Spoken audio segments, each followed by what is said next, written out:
What is going on, everybody? It's episode 432 of Pop Culture Crisis. My name is Brett. I'm here with my co-host. Would you introduce yourself, please? Hi, Crisis Actors. It's Mary. I'm happy to be back from the weekend. Tell me what you did over the weekend. I know a lot of people here went on a floating trip.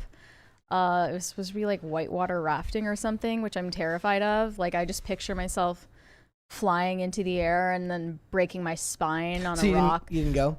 No, I didn't go. You didn't go? I almost like, I don't want to pay to like be in water. Like, it's already there. Nature gave it to us. You know what I mean? Yes, I absolutely know what you mean. I'm with you on that. Did you go? No, I didn't go. And hence the reason why I asked if you went. I did not go.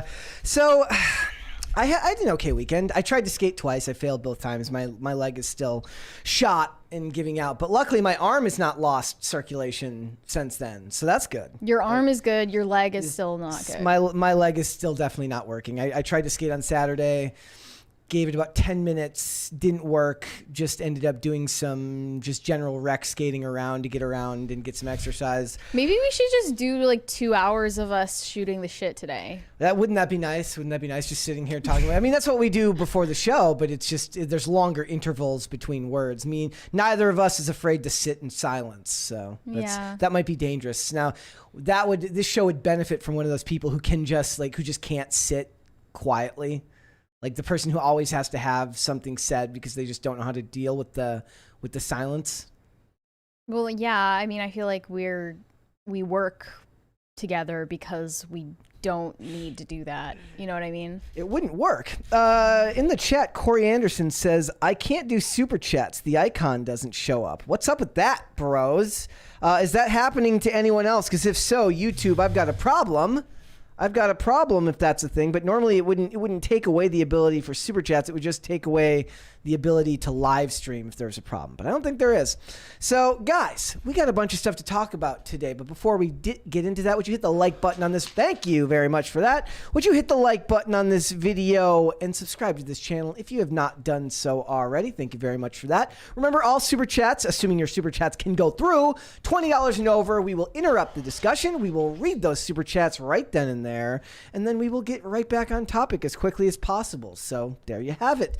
We got a bunch of stuff to talk about. Logan Paul is currently having his life absolutely decimated because his fiance is being called a lot of names, and a lot of pictures are still coming out involving her with other men in her past, and she's being used called as a floozy. Oof, that's a loose woman, if you will. What is this? A lady for the streets. Okay, that one's modern, but the rest of those were like very 50s in their terminology. Like a harlot, perhaps even. So we're going to talk about that because his fight with Dillon Danis is coming up in October. We'll see if that even happens, ladies and gentlemen. So we're going to talk about that. We are going to talk about Taylor Swift and a resurfaced clip that Libby Emmons posted today, as well as several other people, in which in 2019 she apparently blamed George Soros for the purchase of her entirety of her first 6 albums without consulting her, as if anybody at a private equity firm has to consult with you about George anything. Soros was going to personally call her up and ask her how she felt about that business deal. Do you think George Soros knows how to use a phone? I bet you people dial him in, and then he just picks up the phone. Do you think he still uses fax machines? That would be really cool if he did. That'd be really cool if he did. So we're going to talk about that. There's a bunch of other stories that come up with that. We're also going to talk about Judy Garland. She's a big mainstay in the entertainment business these days.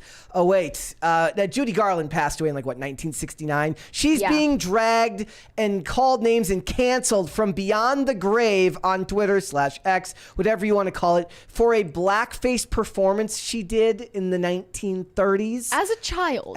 Child. So we're going to talk about that. She was a 21-year-old child. No, she was actually a child. So we're going to talk about that. Also, there's an OnlyFans model named Maria Casillas who did her best to raise money for the victims of the Maui wildfires, and then evil fascistic GoFundMe said no bueno because she tried to sell nudes to raise money for I'm not amused, Brett. I'm not amused one bit.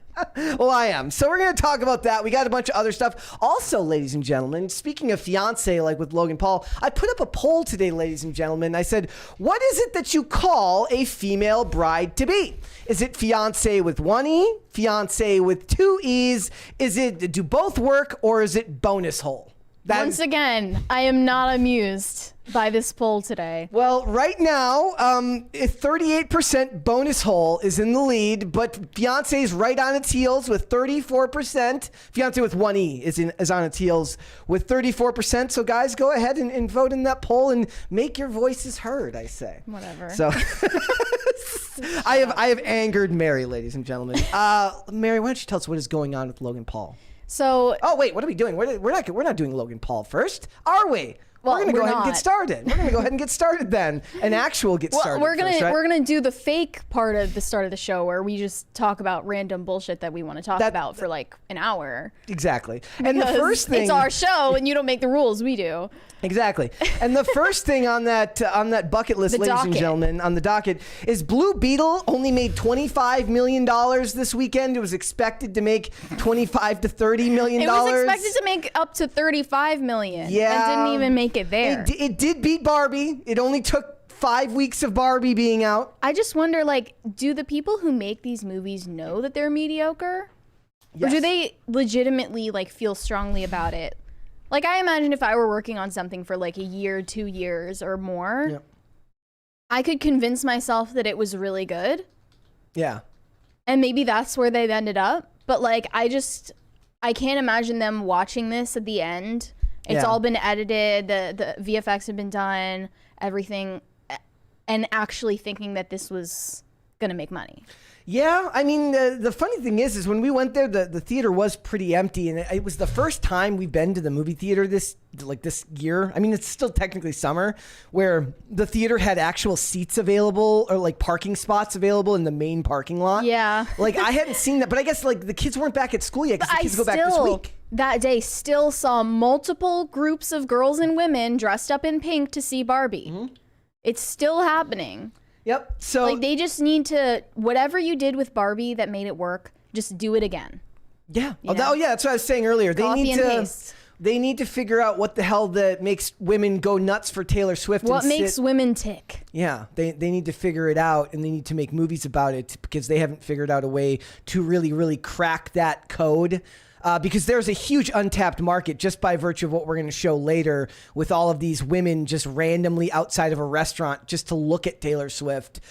Imagine the money to be made if they found a way to translate that to box office success. Instead, I think they're making Bottoms and Dicks the Musical.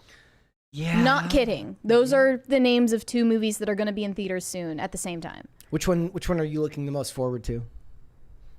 Are we going to review? No, we're not reviewing. I'm not going to see I already hate A24, but this is their first musical. No, I do want to go see the musical. I do want to go see the third Equalizer movie, even though the second one wasn't as good as the first one. I want to support Denzel Washington whenever I can. I watched 2 Denzel movies over the weekend. No, I watched 3 Denzel movies over the weekend. I'm a fan. I watched Deja Vu, The Equalizer, and I watched Man on Fire. All of which are, I mean, The Equalizer is really, really good, but Man on Fire and Deja Vu are both movies that I really, really like. They're both Tony Scott movies. So, you know, it's very, very good. I promise I'm going to finish Harry Potter eventually. Yeah. But I've attempted finishing the second to last one like 5 times now. Yeah. I'm going to do it, I swear. What's going to happen is like you're going to get done finally, and then you're not going to be able to sleep for weeks because you won't have something to fall asleep to. Yeah. So it says, I mean, it points out that Blue Beetle cost $100 million to make, and it only made $25 million here and only $18 million overseas, bringing its total to $43 million. One of the copes that they had is that Hurricane Hillary destroyed areas of Southern California where the movie was over-indexing, so it's Hurricane Hillary's fault. Yeah, they were thinking all of the Mexican families in SoCal were going to see it. That's what the numbers said, that it was over-indexing in that area. So no dice on that. And then Barbie made another $21 million. Oppenheimer made $10 million. I didn't think people were going to rewatch Oppenheimer. Oh yeah.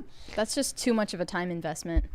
but $100 million. So let's say what, like $150 million with marketing, maybe, probably more these days. And then you think about it made $43 million, which means split that 50% with the studios or with the theaters. So it made about, $21.5 million or 21 something. It actually costed $120 million, did it not? Something like that. Yeah. They rounded down here to make this news seem less bad. Also, Barbie is about to pass Super Mario Brothers as the most successful movie of the year.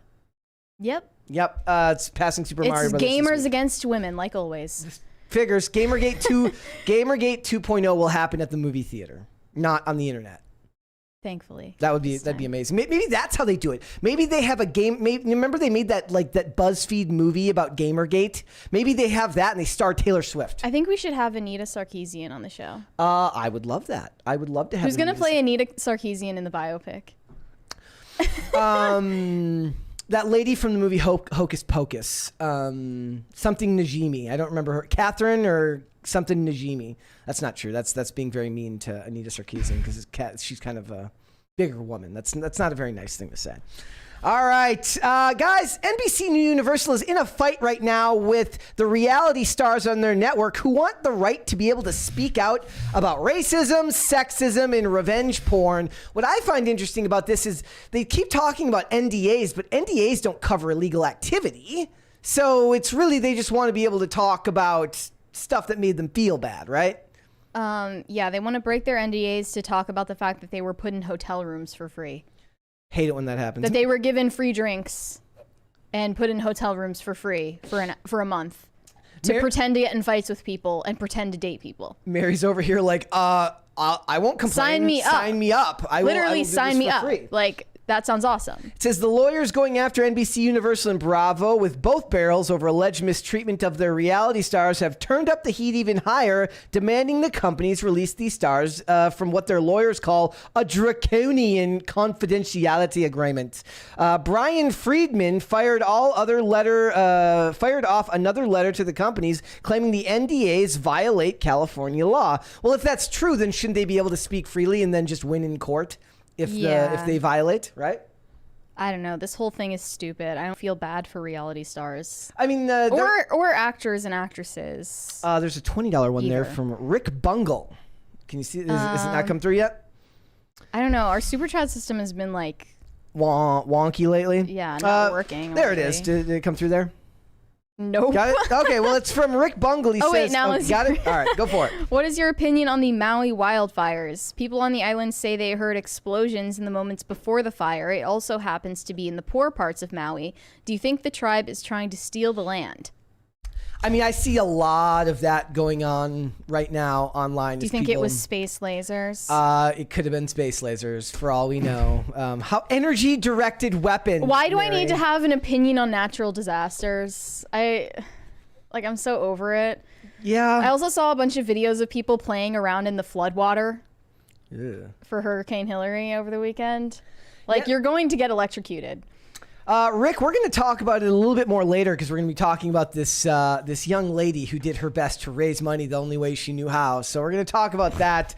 Whatever our opinion is on the Maui wildfires. Save it. Yeah, we'll save it. Also, guys, Mr. Beast is in trouble because, first of all, he smashed a record for the third video in a row, which is like a record for most views within 24 hours. On a non-music video. On a non-music video, which is clearly, music videos do big numbers also, but a view still counts the same way, right? Like just like any length of view counts as a view.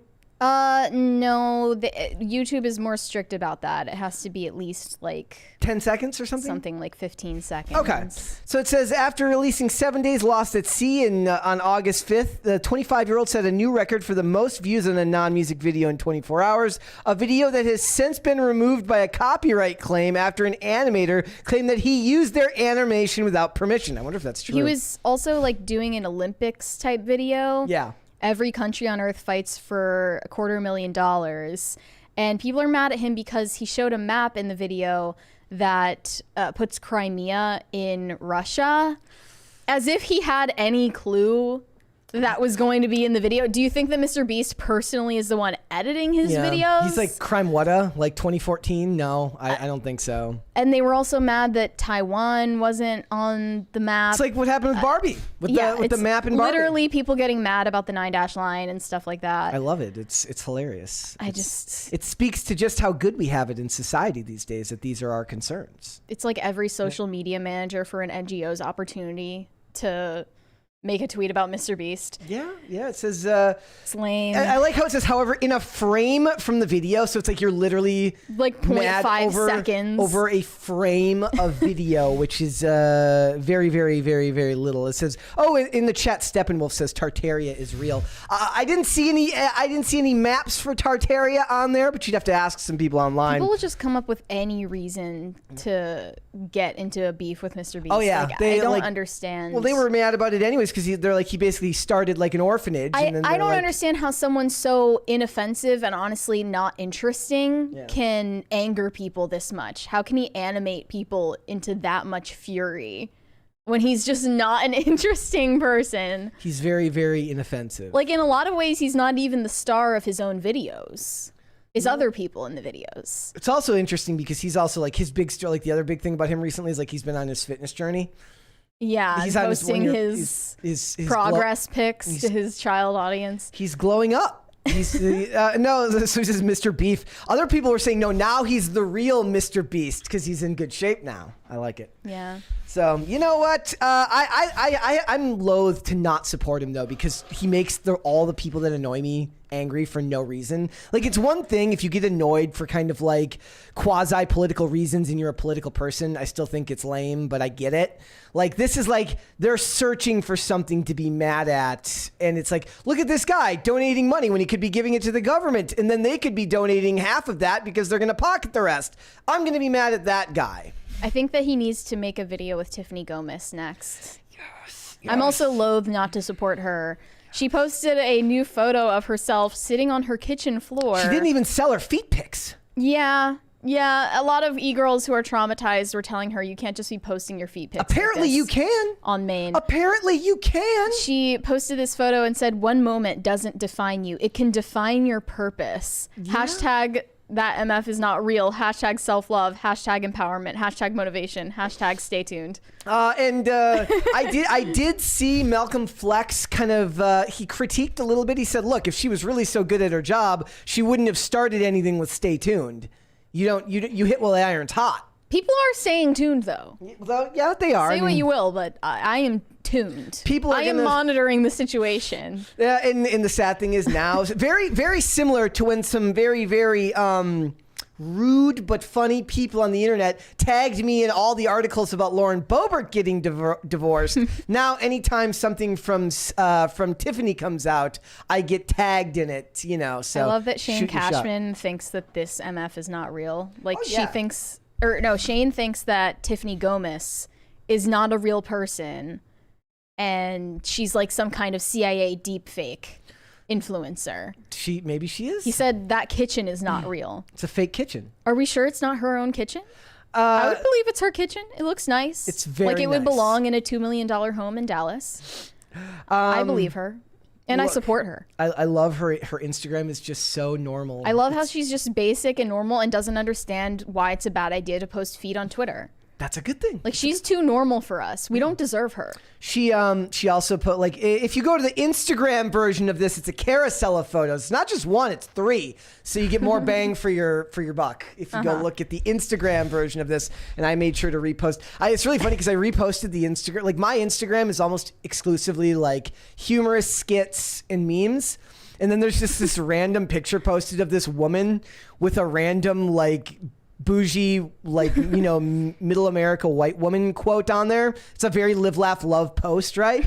And people are like, why are you reposting this? I'm like, you don't get it. Scroll down to the animated version of her porn video. Down further, that one. Okay, please. I don't give 2 fucks, but I am telling you right now, that motherfucker back there is not real. And you can sit on this plane and you can fucking die if you're not. I'm not going to. Bye. Was that like a satanic goat? Yeah. That's amazing. That's amazing. Are you kidding me? Everyone wants to know what she thinks she saw. Yeah. And she refuses to elaborate. And then it says, and then we'll post a low-key thirst trap with a corny quote and some hashtags, and it's an FBI agent. You know, it is what it is. It's I'm Wait, willing. what is that video above there? That's Her pointing at herself? I'm telling you right now, that motherfucker back there is not real.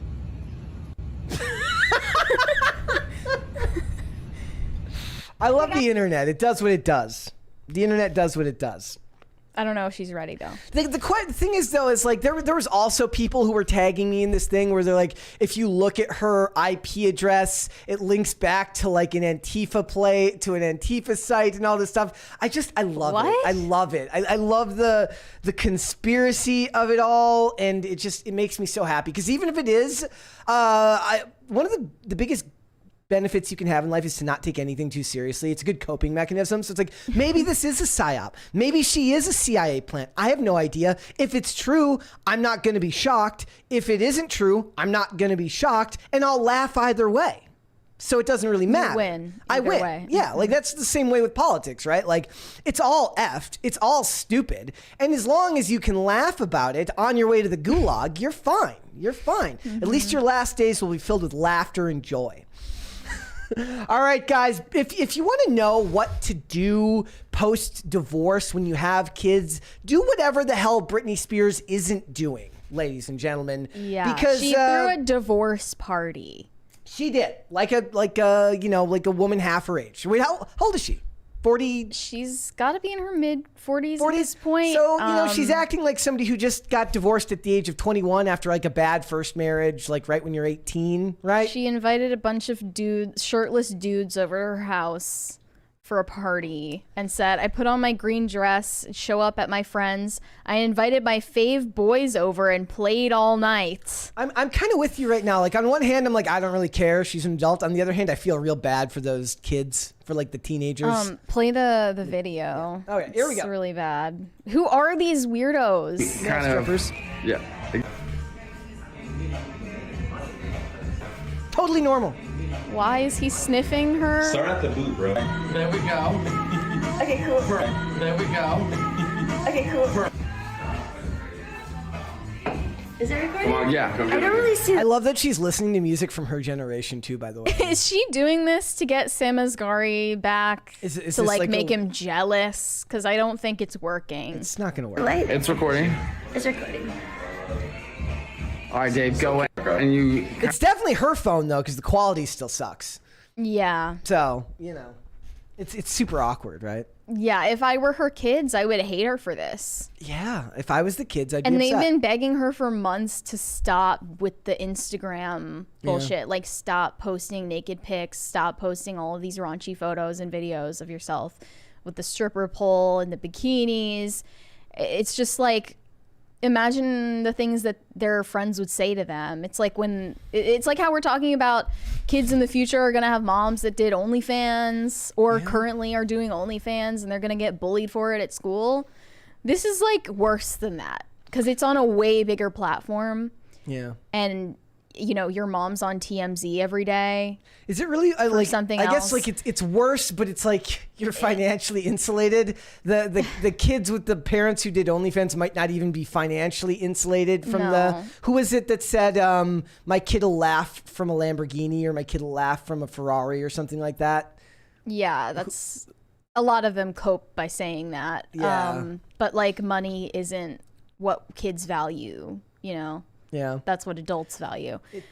And then she posted another video of her dancing in her house in her underwear, captioned it, as everyone knows, Hassam and I are no longer together. 6 years is a long time to be with someone, so I'm a little shocked. But I'm not here to explain why, because it's honestly nobody's business. But that's why you post about it, because it's nobody's business. She's like She's Meghan making and Harry. everything everyone's business. She's like Meghan and Harry on her very own worldwide privacy tour in public. Yeah. Yeah. I just don't understand the thought process that she's going through. She's clearly very detached from reality. super unhinged and doesn't have self-respect. And she needs support. She needs a support system, and it's like very hard to it's find. like she has one on offer, but there are conditions, there are strings attached. You have to, behave in a way that's becoming of the people who care about you because their reputations are involved. Yeah. And she's not willing to change the way that she's acting, so she's not going to have support from anyone who cares about her. She's going to have male strippers come into her house to make videos with her. Like, that's not going to get you through a breakup. There's a $20 one right there from I Am What I Am. Brittany is a rich blonde that has mental issues and is crazy, totally in love, LOL. Well, you know what, man? Nobody can blame you. Everyone has, a lot of people have that predisposition to finding crazy blonde women that they happen to think very highly of. I think you're right, though. I think the kids are the ones suffering the most out of this. This is just not the way to process loss or the end of a relationship at all. And Yeah. I think that it's not just Britney doing this, it's other female celebrities too when they get divorces. Like, the way to get back at your ex is to be as promiscuous as possible, as if that's going to really show him. Yeah. Like, you're just behaving like a sleazy man. Unknown in the chat says she's grown, let her be. Thoughts? No. I mean, She's putting all this out there for public judgment. when you make it public consumption, and I'm not even judging her behavior on its own as far as promiscuity. I'm just wondering, what did the kids, Also, how do the kids feel about it, right? The song that Miley Cyrus put out after her divorce, I get that this guy cheated on her. It was a bad situation. But she makes this music video and this song where she's saying, I can buy myself flowers, I can hold my own hand and talk to myself for hours. You just sound crazy. You sound schizophrenic for saying that. You do need other people than just yourself in your life. And you can't just, rely on self-love and self-worship, essentially, to get you through. Rick C in the chat says, who cares what she does? 491,588 people at the very Literally, least like it. probably hundreds of millions of people care. They do care. And she speaks to a generation and it's funny because it's not even your generation, right? It's really my generation or even Gen X, really, that she speaks to. And that's where a lot of these topics that we talk about, it's like what you were just talking about with empowerment. I can talk to myself for hours. A lot of that was born, before that, but really came to a head and started really entering the public zeitgeist at that time period. Yeah. The end of Gen X, the beginning of the millennial generation. And what you're seeing here, this is a drastic example, and it's an example from a famous person, that it doesn't always work out. And that you sometimes need more than nobody that. is buying it when you say that, you're empowered and loving yourself when this is the way you're acting. Rick C says, all girls, Brett, girls care. Girls care is what he's saying. So, and also, this is the only Britney that my generation has ever known. Yeah, that's a weird part about it, right? It's think about the celebrities who have reinvented themselves. When a celebrity reinvents themselves several times over in a career and you don't understand that they were a lot more. It's kind of like when Gen Z is getting mad at Eminem for a really tame song lyric in a Rihanna song. But everyone knows that the stuff he made when he was younger was far more vulgar, way more vulgar. And many artists and celebrities end up reinventing themselves many, many times over before they're done. So, at least the best ones do. The best ones. I hope that Britney can, recover from this and maybe recover her reputation and her career and her family. Yep. But it just doesn't look likely because at this stage in her life, that's when you're solidifying things. You can't change once you get to a certain point. And also, we've had that discussion before that they say a lot of celebrities they never grow past the age they were when they became famous, right? It's kind of like what they say about abuse. She's mentally 18 right now. Yeah. And acting just like it. Also, do you know divorce parties are a thing now? Oh, yeah. Can you think of something more narcissistic? There was a CSI Miami episode back in 2007 about a divorce party where the husband and the wife attend the divorce party together. Yeah. And they to celebrate not being together anymore. Sometimes even these divorce parties have the equivalent of wedding registries. I'm not kidding. I didn't know that I'm part. not kidding. I didn't know that part. Or That's crazy. it's I I don't know, having a baby shower, but for your abortion. That's like the equivalent of it. And people are supposed to support that because they're going to be supposedly happier apart than they are together. So it's my job to But it's just the fiscally support ultimate you? ode to narcissism and self-worship, and it's disgusting and sad. I agree. And I mean, it's really funny because those episodes were so long ago and it was already part of the culture. We're talking early 2000s for something like that. So it's only gotten more narcissistic since then. Yeah. All right. Tell us what's going on with I Show Meat. I mean, I Show Speed, Mary. I Show Speed is a Twitch streamer who recently did an oopsie. He was on a YouTube stream and accidentally flashed his junk at the camera. Supposedly this was an accident. I can't imagine how you do this unintentionally, right? Like, I kind of feel like it was on purpose and he was just trying to get clicks but didn't realize how far this would go. Yeah. So he's not been banned on YouTube for this, weirdly enough. Think about all the bogus censorship that's happened on this platform against people for just having the wrong ideas or making the wrong jokes. But someone who legit like posts their junk on this platform doesn't get reprimanded. Do you think it was fake? Or do you think it was on purpose? Possibly. I don't put anything past Twitch streamers at this point. Yeah. Like, they have no self-respect and no boundaries. they take everything too far. And now he's getting bullied by literal children on Roblox for doing this, getting called I Show Meat. Let's play the video. He seems to, you know, he crosses a lot of lines, but he seems like he's legitimately tired of it. Like getting taunted by Roblox one? Here we go. Oh, shit. Yo, I Show Meat. I Show Meat. Really, bro? Yo, Speed. Really? Yo, Speed, what you think about the allegations? In Fortnite, I got earnings. I Show Meat, bro. I'll carry you in Fortnite. I got earnings. I Show Meat. I Show Meat. I Show Meat. He does not look happy. It's like a literal playground bullying situation.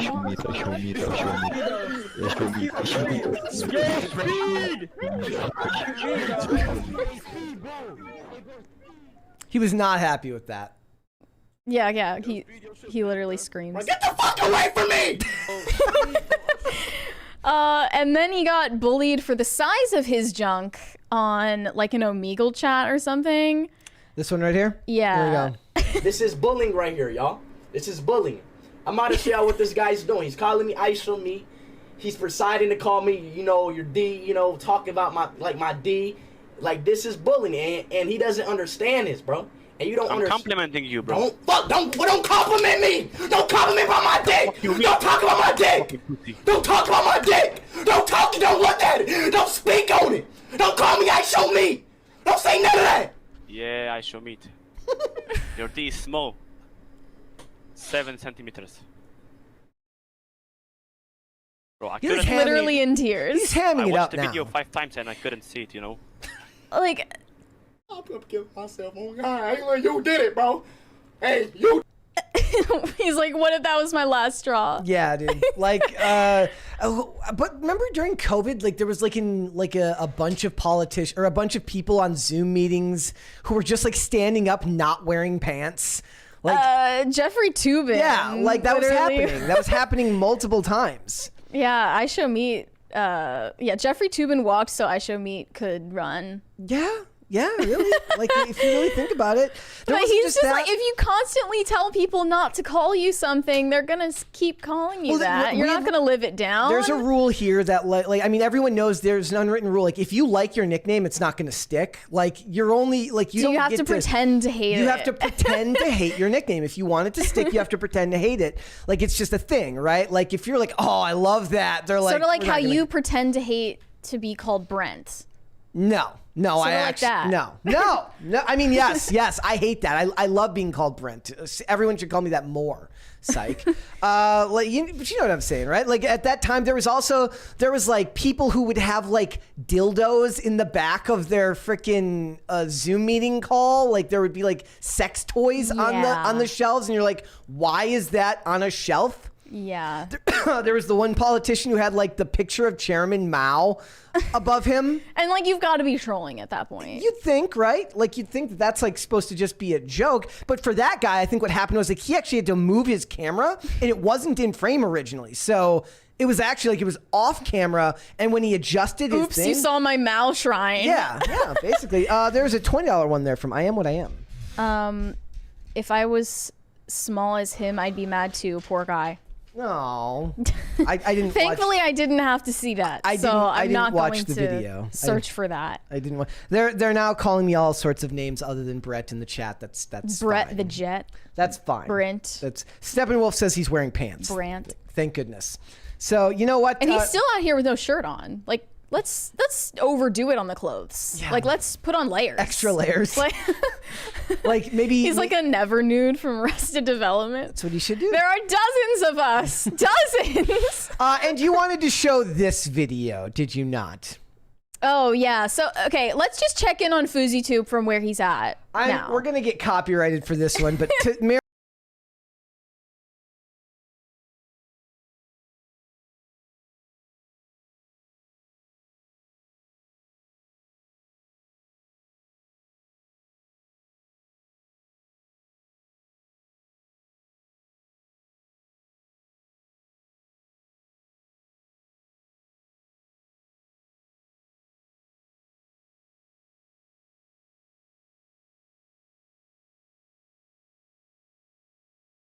Be a troll, dude. He has his Versace bath towel on the side.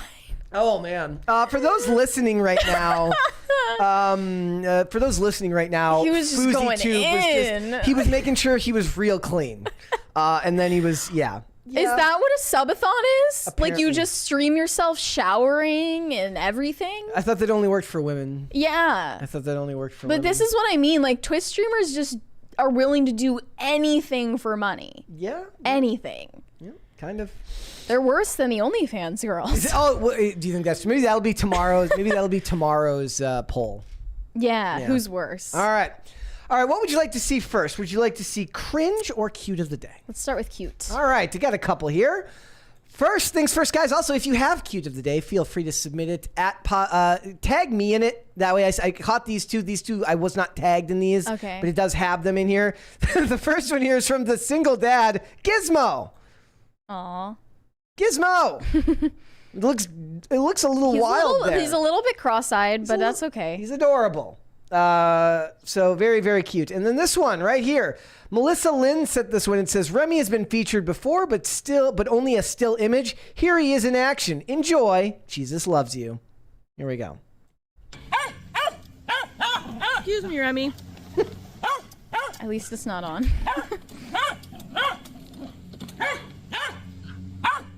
there a problem, sir? Whoa, spooky lawnmower. Remy is adorable. He's cute. Very cute. All right. We've got... That's a corgi, right? Yes, right? Yeah, it's a corgi. And we do have cringe of the day. Mary, you sent me this one a little bit ago. Yeah, Let's watch this is adult this. kindergarten. Oh, here we go. Let's just get this over with, shall we? Here we go.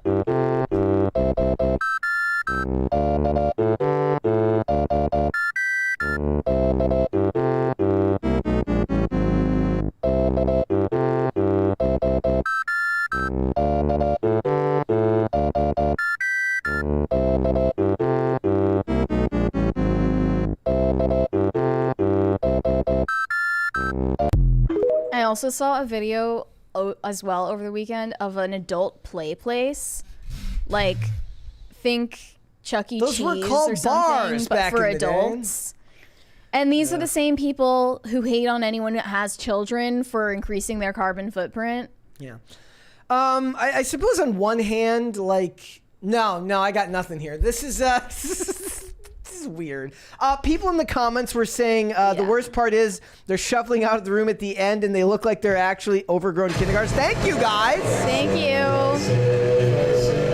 Thank you. Thank you so much, guys. This, honestly, is like a little black pilling. A little bit? A little black pilling. I think it's a lot. This is a lot of you agreeing that this is sexual, but it really doesn't have that vibe. I think it's just soy. No, it's literally just adult children and Redditors. But they're like able-bodied adults, right? This isn't like... This is what they would call a coping mechanism for how hard their laptop job is. Okay. So, but this isn't like, these weren't developmentally... These are the people who are going to watch the Play-Doh movie. These weren't developmentally disabled people. No. These were just adults who wanted to go do kindergarten again. Yeah.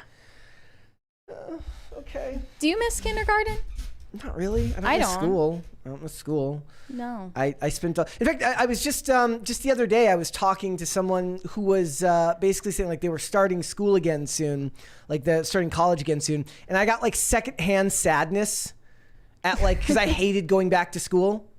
Yeah. Like I hated that. And I also said secondhand sadness would be the name of my emo band if I started one. But you know, that's how I felt. I was like, oh, I'm depressed and I'm not even the one going back to school.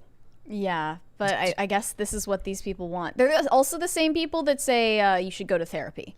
But it's like, it really is, it is just the desperate desire to not be responsible for your own actions, even for just 15 minutes, to imagine that somebody else is currently your guardian and taking care of you. And they're just... I have said there should be like hospital-themed hotels where you just sit on cheap linens and watch like daytime Wheel television. of Fortune and get served apple juice, right? Like that would be kind of cool. Oh, okay. I don't know about adult kindergarten, but like, do you think this is COVID related? I did see people wearing their masks in that video. So do you think like it's part of like, it's just in a society where nonstop 24/7 fear porn broke everyone's brain, we have to worry about, you know, the fallout from something like that, which is understandable, that, you know, people that may not have the strongest sense of self or willpower are going to look to escape the reality that's been painted around them by the corporate press at it, you know, in any way, shape, or form they can. And what's going to come out of that is weird people in our society are going to find a way to make money off of it. I mean, do that by like, I don't know, unplugging for a while, like make a garden, get a hobby instead of this. It's weird. It's not even like a gimmicky thing where they were drinking wine. Like, you know, those places where you drink wine and make pottery or like paint by numbers or whatever. Yeah. Like even that would be more respectable than this.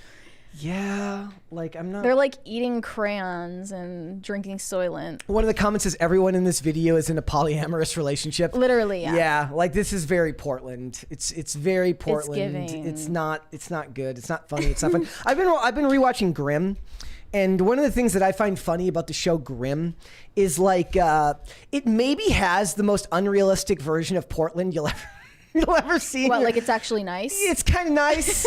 Like it's not completely dysfunctional, other than the random, you know, I'm animal sure it's attacks. nice if you're rich. Yeah, and you can get away from all of the.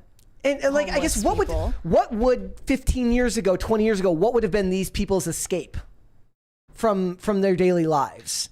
I mean, maybe they wouldn't need one. I mean, but everybody needs something. Nobody acted like this after 9/11. So I don't know if I believe the COVID. Is that true? Hypothesis. Chat, what do you think? Did nobody act like this after 9/11? No. I don't know what... We just went into full patriotism mode, like turbo patriotism. It was awesome. It's, you know, we love that though. You know, freedom isn't free. Get your. We did make freedom fries a thing though. So we can call ourselves responsible for that, for thinking that calling them freedom fries was better than French fries. Because America.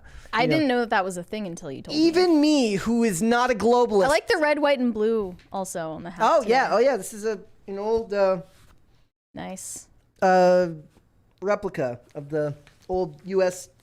Olympic hats. Love this hat because I watch a lot of old videos of Kobe. And I like videos where like he was on Team USA, and you imagine that there was a time when like American athletes actually had pride in their country, and it's kind of scary to think that's just gone now, and a lot of them just don't. I do see some still have it. Like a lot of, oddly enough, because we were talking about the gymnasts recently. I was talking with somebody about gymnasts recently because as far as I'm concerned, the men and the women who do like the stunt cheerleading stuff, the stunt gymnastics, that stuff's crazy. And as somebody who does a sport where like you're entirely responsible for whether you succeed or not, like if I fall or land a trick, I'm responsible for on you. But if you're like on a team of people, you have to trust them. The idea that like you would be able to, you'd put yourself in the hand, you put your well-being in the hands of somebody else is just like for something like that. Like if it's, you know, if it's work or if you're in the military or if it's something like that, that's one thing. But as a sport, it's just crazy to me. Like, I mean, obviously it's a little bit like that in team sports, you know, especially if you play football or something like that. If you're a quarterback, a lot of times your safety is in the hands of your line, but it's just crazy, right? And like, I do feel like a lot of those athletes still seem to have a good amount of patriotism, but they seem to fall in the same category as me as like the random sorority girls who are just kind of blissfully unaware of like the cultural revolution going on in this country right now. I feel good for them. Like they don't know that this video is a thing and they're better off for it. Yeah. Right? Like they don't have to worry about the fact that there are adults who are out, you know, going to daycare. It makes me happy that there are still normies. Yeah. Well, I miss it, right? I miss a world where, like, I still consider myself pretty normie. I do. Like, I don't consider. You're not. I consider myself pretty normie. I don't have. Keep telling yourself that. I'm pretty normie. I don't have like. I don't have the crazy wall with like a picture of like. Compared to everyone else in society, we are extremely online, and we have the excuse that it's part of our job, but. It's just a fact. You can be a normie, but once you're not a normie anymore, you can't go back. No, it's a point of no return that you reach. I wrote an article for Timcast that I ended up deciding not, like I never like did the re-edits to it, but it was basically like you can't hawk up the red pill. Like whether like you should still publish it. Like that term is not really 100% accurate for what we're talking about, but like once you see it, you can't unsee it. And you're kind of burdened with that knowledge forever, and how you handle it tells a lot about who you are, I think. And like for me, I've just become more sarcastic, and I care. Like I've forced myself to care less because to care more would be too painful in a lot of respects. So it's like it's easier to deal with what's going on if you just, like I said, if you can laugh all the way to the gulag, I guess that's your cross to bear, right? But you see a lot of this stuff going on. You should publish that. And it's depressing, but at the same time, it speaks to just how dangerous it can be when people don't seek out information and look for what's going on in the world. But then at the same time, there's so much misinformation and disinformation out there that a lot of people wouldn't know that these people were out here going to do it. But these people would say, like, they're not hurting anyone. No, they're not hurting anyone. Technically, they're not doing anything wrong, but they're a barometer of our society, right? They show you where things are going. Mm-hmm. Like how the culture has changed significantly. And maybe this has more to do with the fact that here in the West, as much as we want to complain about the fact that nobody can afford a home and that life is unaffordable, which in a lot of cases it is, we still don't face the serious physical threats that people in past lives did. And past generations. It shows that we're extremely pacified, whether or not we're going to adult kindergarten. We're still, pacified with the algorithms that we scroll through, with all of our material needs being met abundantly. Everything that you want, you have in excess, and everything that you actually need to be a functioning, thriving adult person, you have a shortage of. Mm-hmm. Like community and religion and a house that you own, and it's all a job that doesn't make you want to kill yourself, and there's no cultural identity here anymore. And a culture. I was like, when we were skating over the weekend, we went by this school and it said, like, the sign outside of the school, it said like this so-and-so group for like global citizens. Yeah, Global Citizen is an NGO. What was that? Dude, like, I was like, I read that. I'm like, what in the... Global Citizen is the NGO that's getting all of these Gen Zers to vote Democrat. Yeah, dude. And I was like, I read it and I was like, what in the commie They're like bullshit? partnering with Billie Eilish and stuff. Yeah, dude.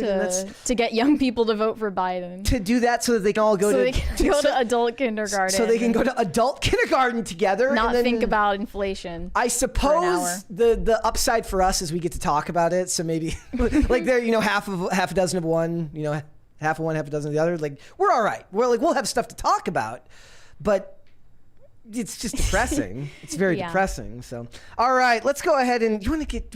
We're 40. We're 50 minutes in, Mary. 50 minutes Would you into like the to show. get started? Let's get started, Okay, guys. Mary, why don't you tell us what's going on with Logan Paul and Nina Agdal? Yeah.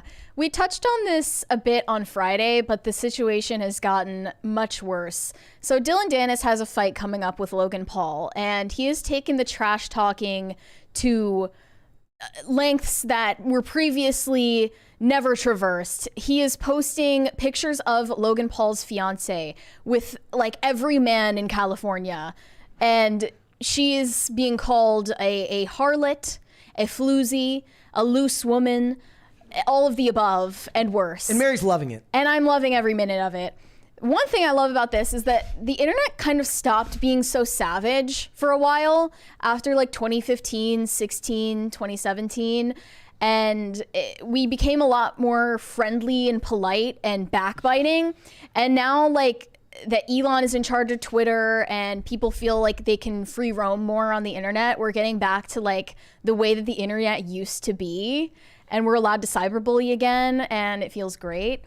One thing about this that I feel like it justifies the fact that people are posting all these memes is that Logan Paul is someone who can dish it out and not take it.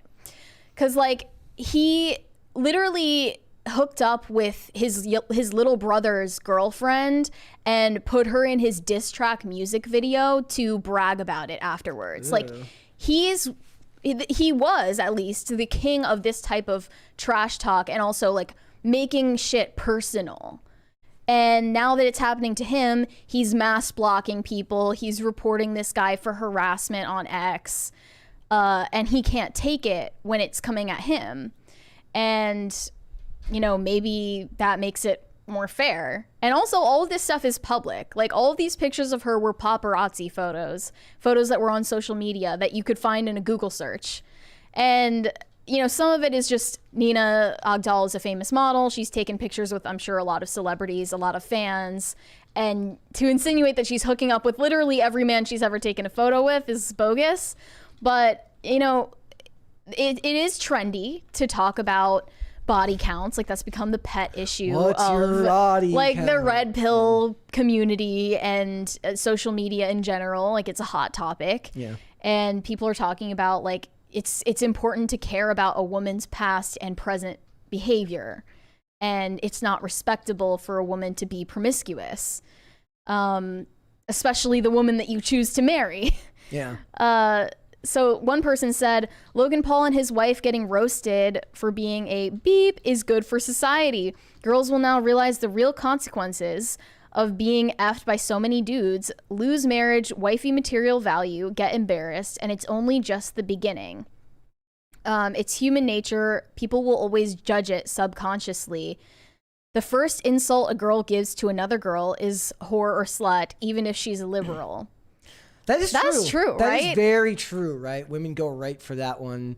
And it's almost like there's a disconnect now because that insult is universal and goes back as long as time goes back. But the modern idea that who you slept with and how many people you slept with doesn't matter to who you are is still fairly new. So it's like our brains haven't caught up to the change in cultural, to the cultural change yet. But you can't convince yourself with any level of indoctrination that it's respectable or empowering or morally neutral to be ran through.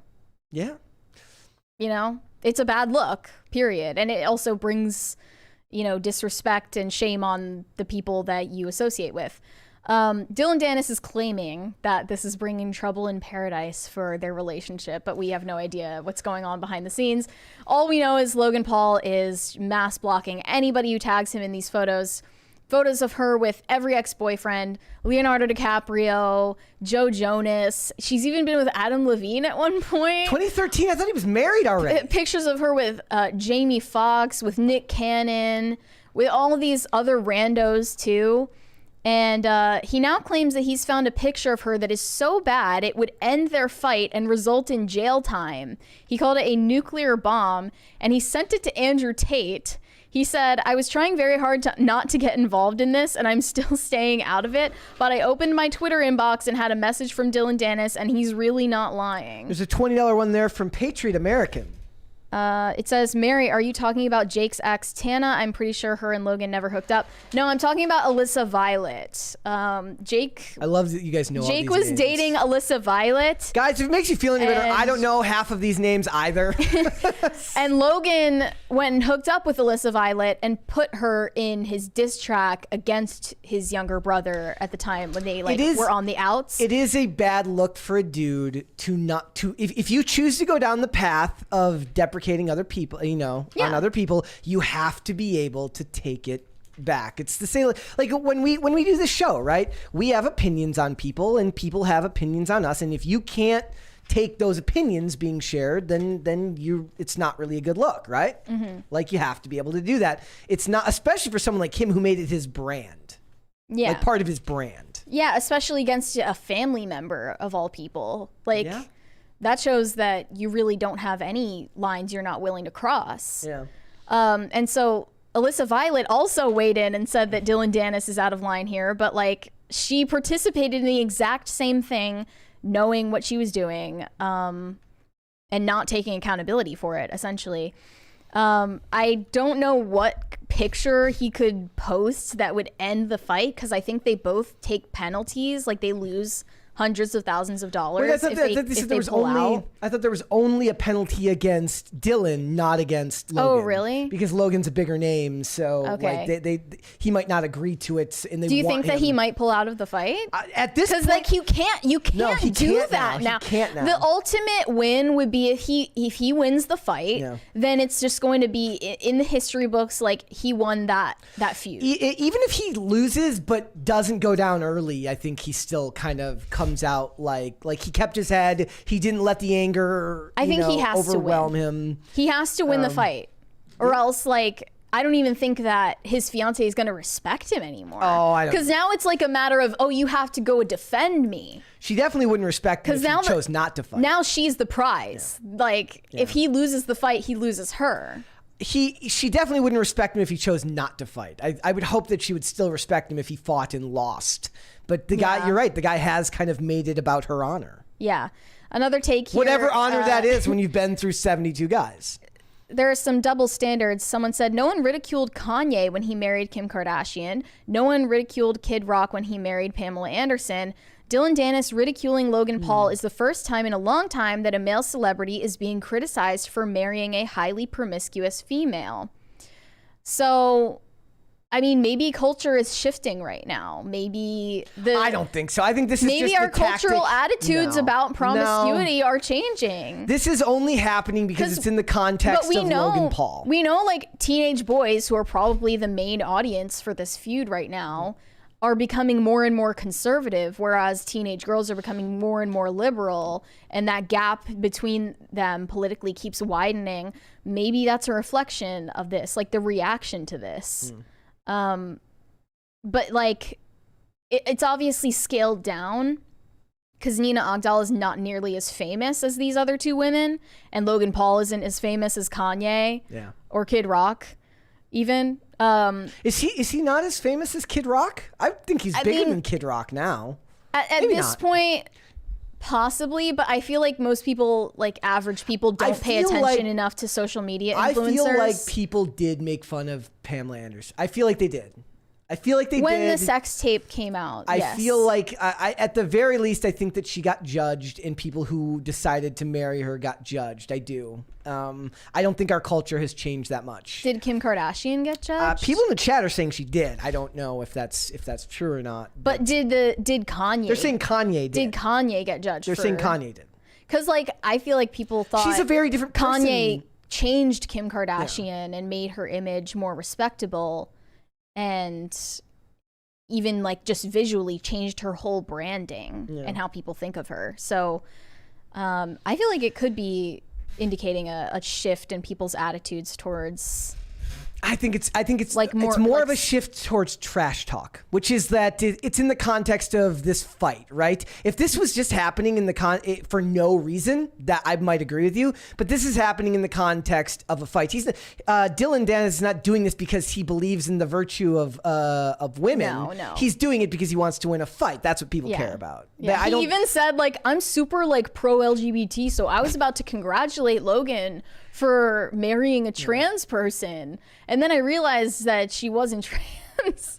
I don't Like, buy that he actually bro, believed that. I come think on. he's making that up. Corinna Koff, another influencer, has weighed in and said, I can't be the only one who thinks Dillon Danis is corny as F for harassing the F out of a woman for absolutely no reason. Talk shit to the person you're fighting, not his fiance. Also, someone tell him to stop sending and unsending messages to me and my friends. You look so desperate, my guy. And he said, I ain't reading all that. Good for you, though, or sorry that happened. This is all trash talk. This is all in the context of a dude trying to psych a dude out. Corinna said, Dillon, I realize no matter what I say, you'll just ratio me with your little virgin troll army. But in real life, you'll always have to stomach the fact that you are a loser. You sleep on someone's couch in Jersey City. She said, take that, you incel. Take that, you incel. And then he said, Corinna Koff is the kind of girl to have an OnlyFans, then get into a beef and cry and say it's harassment when someone posts the pics. Yeah. People forget this, but Corinna Koff was a MAGA babe back in the day. I didn't know. Like, I remember you telling me I've about mentioned that. this before. Yeah. Everyone seems to have memory hold this, but she's like a mainstream social media star now. She was on David Dobrik's channel. But before that, I was introduced to Corinna Koff when she was doing Periscope live streams in her MAGA hat with her tits out, talking to a bunch of Trump supporters and talking about politics and talking about like build the wall, all of that stuff. People don't remember. Yeah. People forget so quickly. Let's play a couple of these clips of Logan Paul's fiance. This one, the one. What is your perfect day? Yeah. Okay, here we go. Hold on, let's do this mode, and here we go. Would make me eggs and bacon, a lot of bacon and sausage, and then we would go to a basketball game. She looks like and Sasha then Patrice he would from cook Pretty me Little dinner Liars. again, like a good steak with a good sauce and some potatoes, maybe some green beans. And then after that, you know what happens. Oh, hello. There was another clip of her that went viral where she said that she sucked dick in the middle of a crowded stadium at a football game once. Cheery. I remember that there was somebody who got in trouble for that during during baseball during There's COVID. something to be said for like, yeah, don't be a slut, but if you are a slut, keep some mystique about it. Like you don't have to put that all out there for everyone to know. Like you're entitled to your private.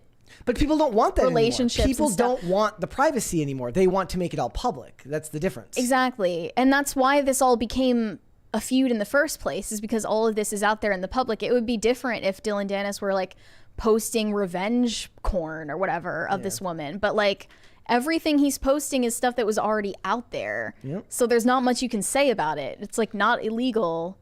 It's like- right there on Google search. Like It's like when Eminem in the rap battle in 8 Mile tells you all the things that you can make fun of him for so that you get rid of the ammunition. They can't make fun of you for it if you acknowledge it first. Yeah. Yeah. Also, there's another clip of her on Impulsive where they're talking about how she delayed having sex with Logan Paul when they were first dating for a while. I don't know how long they think that should be or how long is a long time.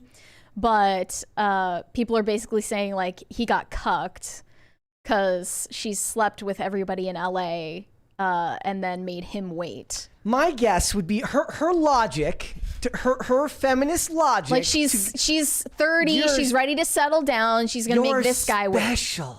Yeah. I'm waiting because you're special. But it's like if he were so special, would you not have been waiting, Yeah. you know, all those years before that? Well, let's say you Just wanted a thought. You wanted to watch this clip? Yeah. All right, here we go. And here we go. Problem. I will walk that line, and I'm happy to. I feel like this subject is finished. for sure. Right? Yeah. The way she's I looking will at say, him. though, Yeah. you approached that phenomenally. Like you not having sex with me for the duration of time that you did was very important. Okay. You thought something was wrong with me. I'll be honest, I thought I did.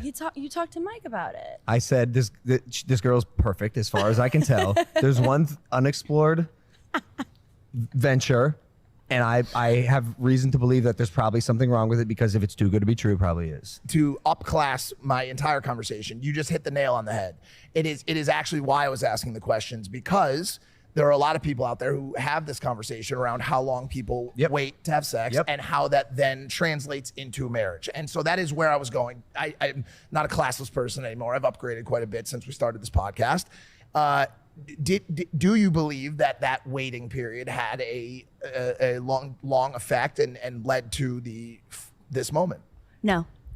I do. I absolutely do. Really? Mm-hmm. See, so she's claiming it doesn't matter. I don't see this often. Sorry. So she's saying that it doesn't matter. Yeah. Okay. Right? Like, let me clarify. I know. Would it have changed the outcome? No. No. Do I have a good amount of respect for it, and did I appreciate it? I absolutely did. I absolutely did. I thought it was classy.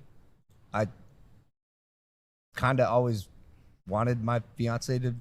Okay, that reminds me of I have to show you this this thing that somebody showed me this weekend. If this is going to be the cringe of the day today. Have you seen this? No. My favorite here is, you can't see it, but it's a lady who's wearing a bunch of patches on her jacket, and one of them, if you look up in the corner, says "Virginity is a social construct." Yeah. Yeah, dude. Yeah, dude. It's just like, I respect that she wanted to wait with a certain person, but like, what does it all mean if you weren't waiting before you met him? There's a $20 one there from Dreamcast Night. He said she made him wait because she was waiting for her STD test to come back clean. Could be, could be. But I mean, I don't think that she necessarily deserved to get dragged into all of this, but Logan isn't helping himself. He's not doing himself any favors. He's sending the message that he's butthurt, that it actually bothers him, and that this is actually hurting his relationship. And that makes it all the worse. It makes people want to push even further. And now he can't back out. Yeah. He has to do the fight. He's not trash talking on Dillon Danis because he doesn't have the same ammunition against him. So the only way to rewrite this in the internet history books is to win the fight. Yeah, that really is it. So he should be training twice as hard. Yeah, right now. basically. Also, Andrew Tate offered to spar with Dillon Danis because of this. Yeah. Yep. It's brutal, man. It's brutal. I do feel bad for her, right? She got dragged into something that she didn't really ask for. Yeah. Like, I mean, I don't. Her past is her past, but she's not hurt. She didn't hurt anyone. She's just. Her behavior is being called out, but it's not in the context of her. She's basically like shrapnel. Like she's. It's not about her though. It's like, I don't know. I think this is more just a general vibe that like people's attitudes about feminism and sex positivity are changing, and she is just an example of a larger like archetype of woman that is getting criticized right now. Yeah. But I don't think that it's like, I mean, shame is a valuable tool. Like social shaming is the way that you get people to change their behavior, not by making it illegal to sleep around. But they're not even shaming her here. They're shaming him for being with her. In a lot of ways. It's both. In a lot of ways. Like, she's getting the secondhand brunt of it. I think they're shaming him for putting a ring on this woman's finger. They would never do this if he wasn't a target to go after. He's like this rich, athletic, famous millionaire, and he should have his pick of whatever woman he wants. Mm-hmm. And he ended up with one that isn't respected, that has a reputation of being promiscuous. I don't think our society would do this to her alone these days. I think we celebrate sex positivity so much nowadays that this is only okay in the context of Logan Paul, who people don't like. Is it because people already don't like Logan Paul? Yeah. I think if Dillon Danis just out of nowhere started doing this, people would have a problem with it. Yeah, I mean, he wouldn't have done that because he wouldn't have had a reason. But I'm saying, I don't think Dillon Danis cares about sexual morality. That's for sure. Yeah. I don't know if any of the people dunking on Logan Paul or his fiance care about that. All right, let's go to Super Chats. All right. Andrew Jacobs said, "Who came up with the brilliant hashtag PCC not CCP hashtag?" When did we start? That goes back. Yeah, that was like that goes very a long time ago. That goes ago. very far back. But I was saying it's a pure coincidence that PCC is just CCP backwards. Total coincidence. Joe Sniffinator Biden said, "I sadly relapsed this weekend, but hope it's not lost." You relapsed in sniffing? I hope you weren't sniffing anything. That's not good. Anything Don't do that. or anyone. That's not good. Chris Chan said, "Could you cover lolcows like Daniel Larson?" I don't know how to pronounce this. Cyrax? Yep. Or World of T-shirt, plus would you eat a mammoth meatball? You know, like stuff like that. Like the stories find their way to the mainstream, and it's really, I guess we cover like I Show Speed's not super. I mean, it's mainstream, but it's culture adjacent, right? I mean, there is a literal like 70-part series on Chris Chan on YouTube. Yeah. That is not really our bag. And it's like, it's one of those things, because a lot of people will take issue or not, or take issue with like what we cover. And it's just like, look, whatever's interesting that day is what gets covered, and that's just the way it works. Like today, we've got some stuff for tomorrow that's already looking interesting as well. Nina Agdal and Logan Paul. Sure, Logan Paul is pop culture and he's culture in general, but it goes into deeper issues about what you may value or want to talk about, right? It has to be able to hit on multiple fronts. Otherwise, it's just not going to be that invested of a discussion. So, mammoth meatball.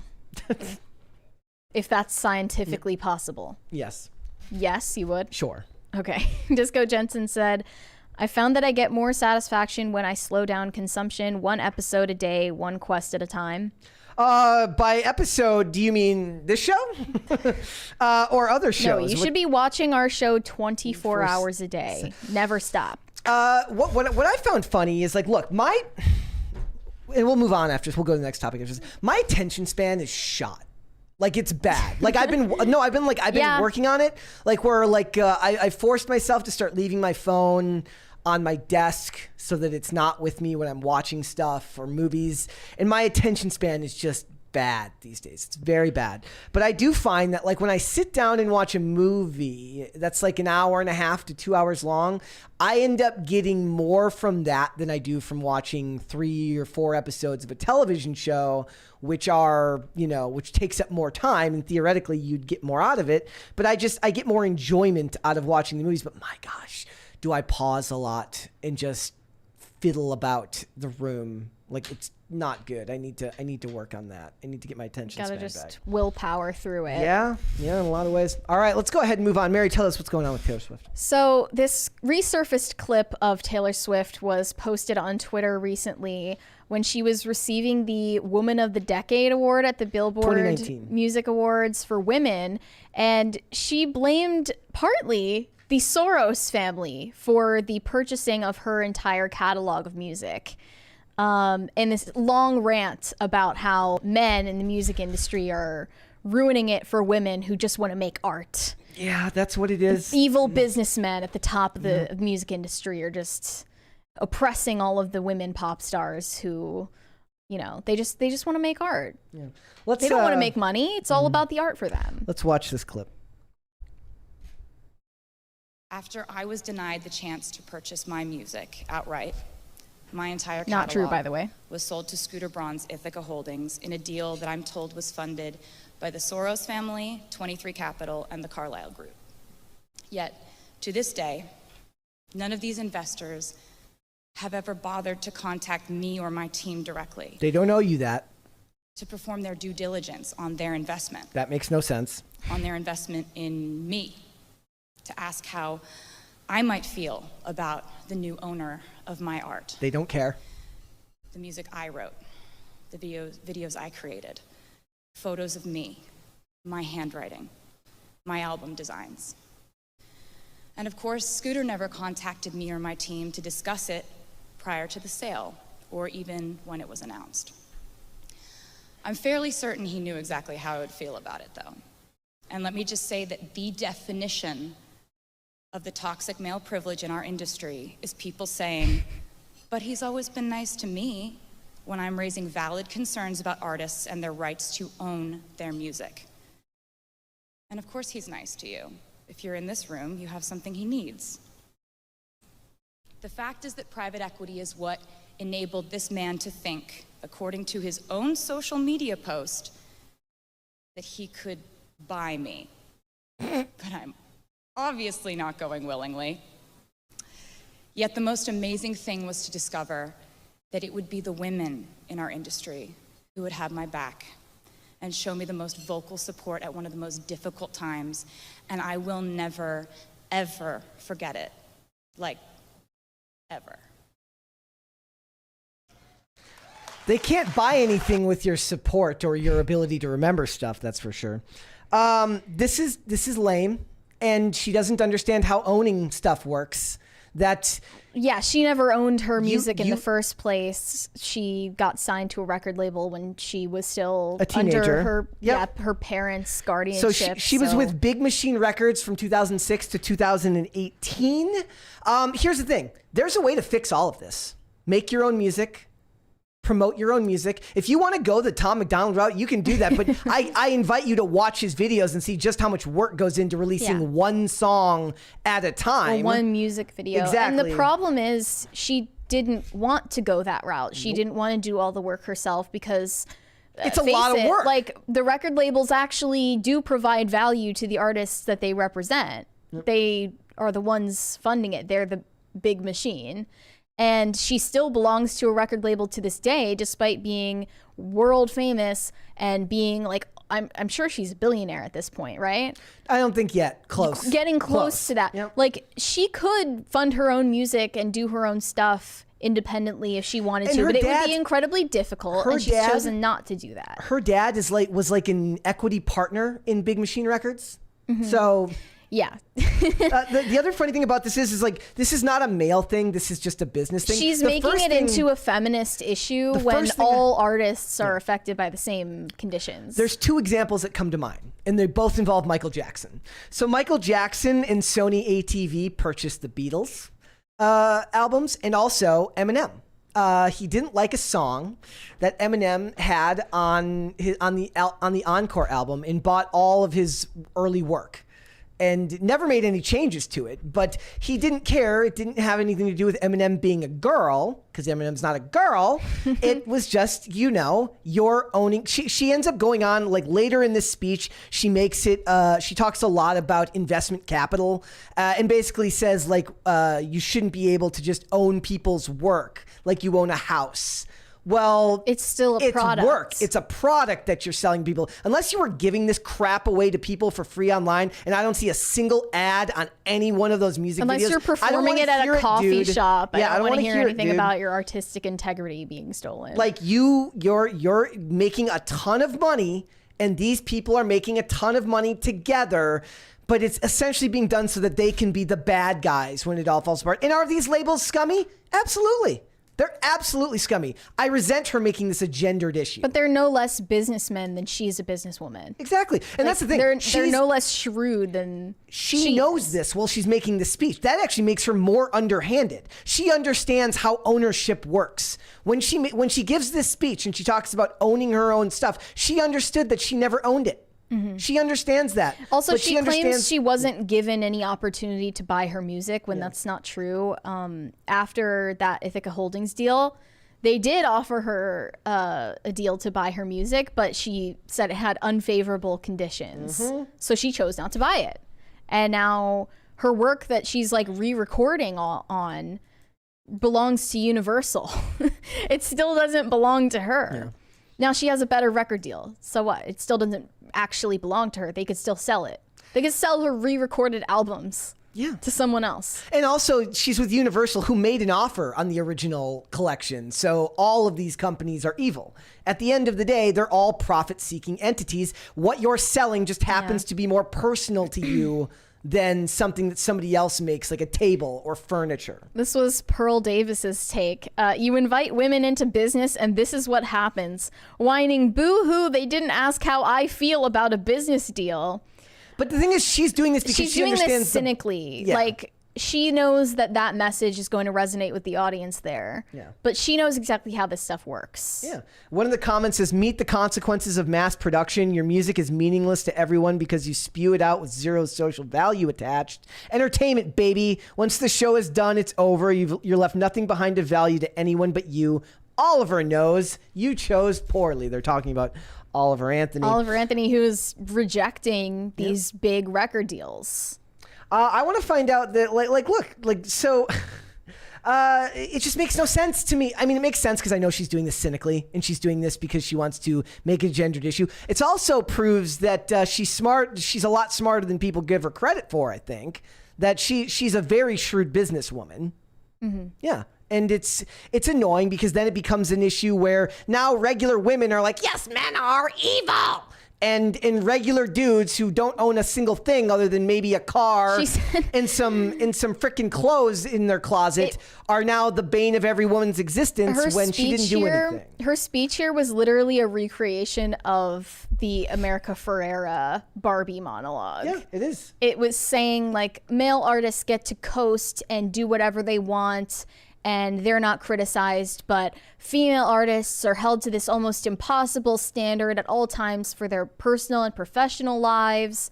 And, you know, we're tired of accommodating your expectations, blah, blah, blah. What Oliver Anthony understands, what Tom McDonald understands, he had a song called Canceled, I think, where he talks because, like, basically, I own the cameras, I own the masters, I own all this stuff. You can't take it from me.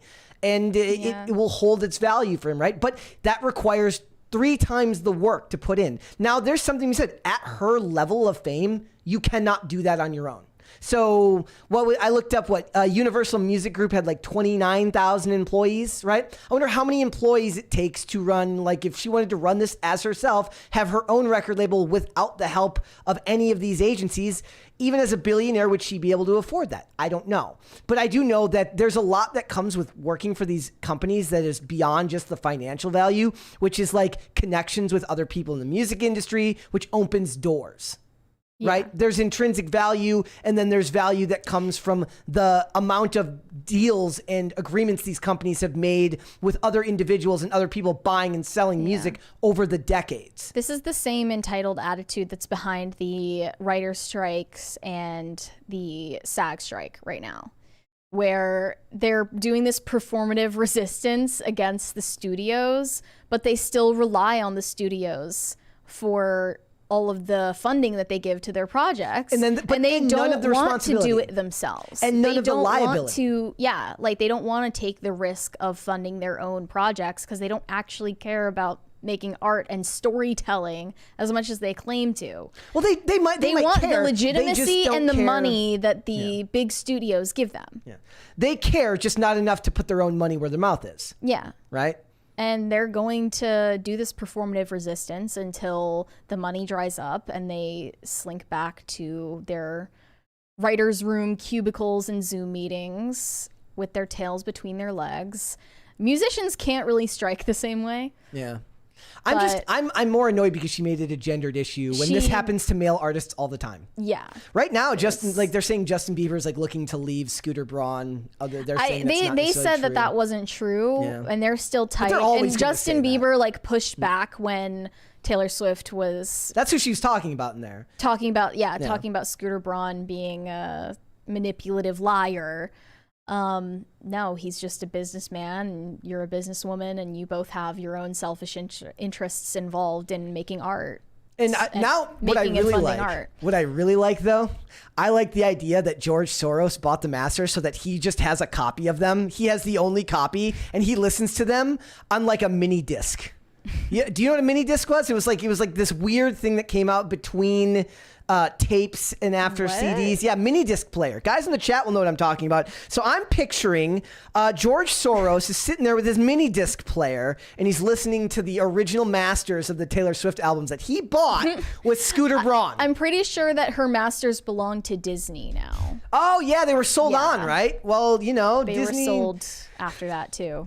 And her dad even said, like, her dad said, just re-record them, re-record the songs. And then they're gonna belong to another record label. Like, what's the point? Yeah, it's just really, really mean-spirited to me to make this a gendered issue because it adds to the cultural divide for something she very well understands is a business issue. She knows that this is not. She knows that Shawn Mendes or some other male artist is going to get screwed just the same. Like how many times do we hear about these artists who sue years later for money they weren't paid, and it has nothing to do with whether they're a guy or a girl. It's just that labels want to make money, and the only thing they care about is green. They don't care about what sex you are. They don't care about what race you are. They care about how much money you can make them and how much they can keep from you. Yeah. So, and it's annoying too, because then it makes me like, I'm not defending these crappy record labels. I'm not defending them. I'm kind of bopping her on the nose for the stupidity. Yeah, just like we're not defending Warner Brothers or Netflix or any of these mega corporations when we talk about the strikes. Exactly. Like, I think they all deserve each other. Yeah. In the end, they all deserve each other. Just like Taylor Swift and her crazy fan base deserve each other. Oh, let's look at this photo earlier. Taylor Swift was swarmed by disgusting fans called crazy psychopaths for showing up at her friend's wedding rehearsal dinner. Here's a video of it. Let's just. This is like outside of a restaurant. Yeah, in Long Beach or something. Just waiting for Taylor Swift to walk out. I'm telling you, dude, they need to find a way to translate this to movie success. They need to. They did it with Barbie. The women came out for Barbie, dude. If you can get the ladies to do this. This is sort of like how the guys were waiting outside of Livy Dunn's gym meet. And they were like, we want Livy. Yeah. And then other girls came out and they were like, you aren't Livy, but you'll do. Yeah. Lana Del Rey comes out and they're like, oh, you're not Taylor Swift, but you'll do. But yeah, it's just incredibly weird to show up to an event that isn't a Taylor Swift concert or a meet and greet or anything. She just happens to be there. Yeah. And a bunch of non-famous people are there, like family members, and you think she's gonna come out and give you autographs or something? There's like room to be made. There's a great like joke where like Lana Del Rey walks out and she's like, oh my God, they do still love. Oh. Yeah, exactly. Taylor Swift's behind her. Like, damn it. Exactly. Damn it. Like they love you, Lana, but they don't love you this many people. Right? Yeah. I mean, just did you think that Taylor Swift was gonna show up somewhere and people weren't going to swarm the place? It's very difficult to be her. Yeah, and she's not going to, a lot of people are saying this, she's not going to push back on the fans' behavior. Yeah. She's not going to call them out or tell them they should go away. This is what I was kind of trying to point out. Because she relies on the parasocial relationship she has with her fans, like their BFFs, to make more money. She's not going to tell them, like, don't show up to my personal friends' family gatherings because it's bad for her business. She can't ever speak out against them in any way, shape, or form. Even when she visibly looks uncomfortable or scared that they're there. Look at that, like, hold on, like, this photo right there. This is not the face of a woman who is happy to see you. No. Like, what did you think was going to happen? Yeah, like, I mean, it speaks to the power of her work. It speaks to just how good she is at her job. Yeah. She's very good at her job. I will give her that. But it's not. And like Zoe Kravitz is behind her, looking very annoyed. She's like, nobody goes to see my movies the way they're doing. Because I'm a nepo baby. Because I'm a nepo baby. Nobody even liked my dad that much. But you're thinking maybe Taylor Swift should star in a blockbuster movie? Yeah, I do. I think they should have. I think they lost out when they didn't make A Star Is Born with Taylor Swift. I Am What I Am said Crisis Party. Yes, that did go get through, a my friend. Crisis Thank Party? you. Thank you. Like, I think they need to make some. You guys remember the movie Crossroads with Britney Spears?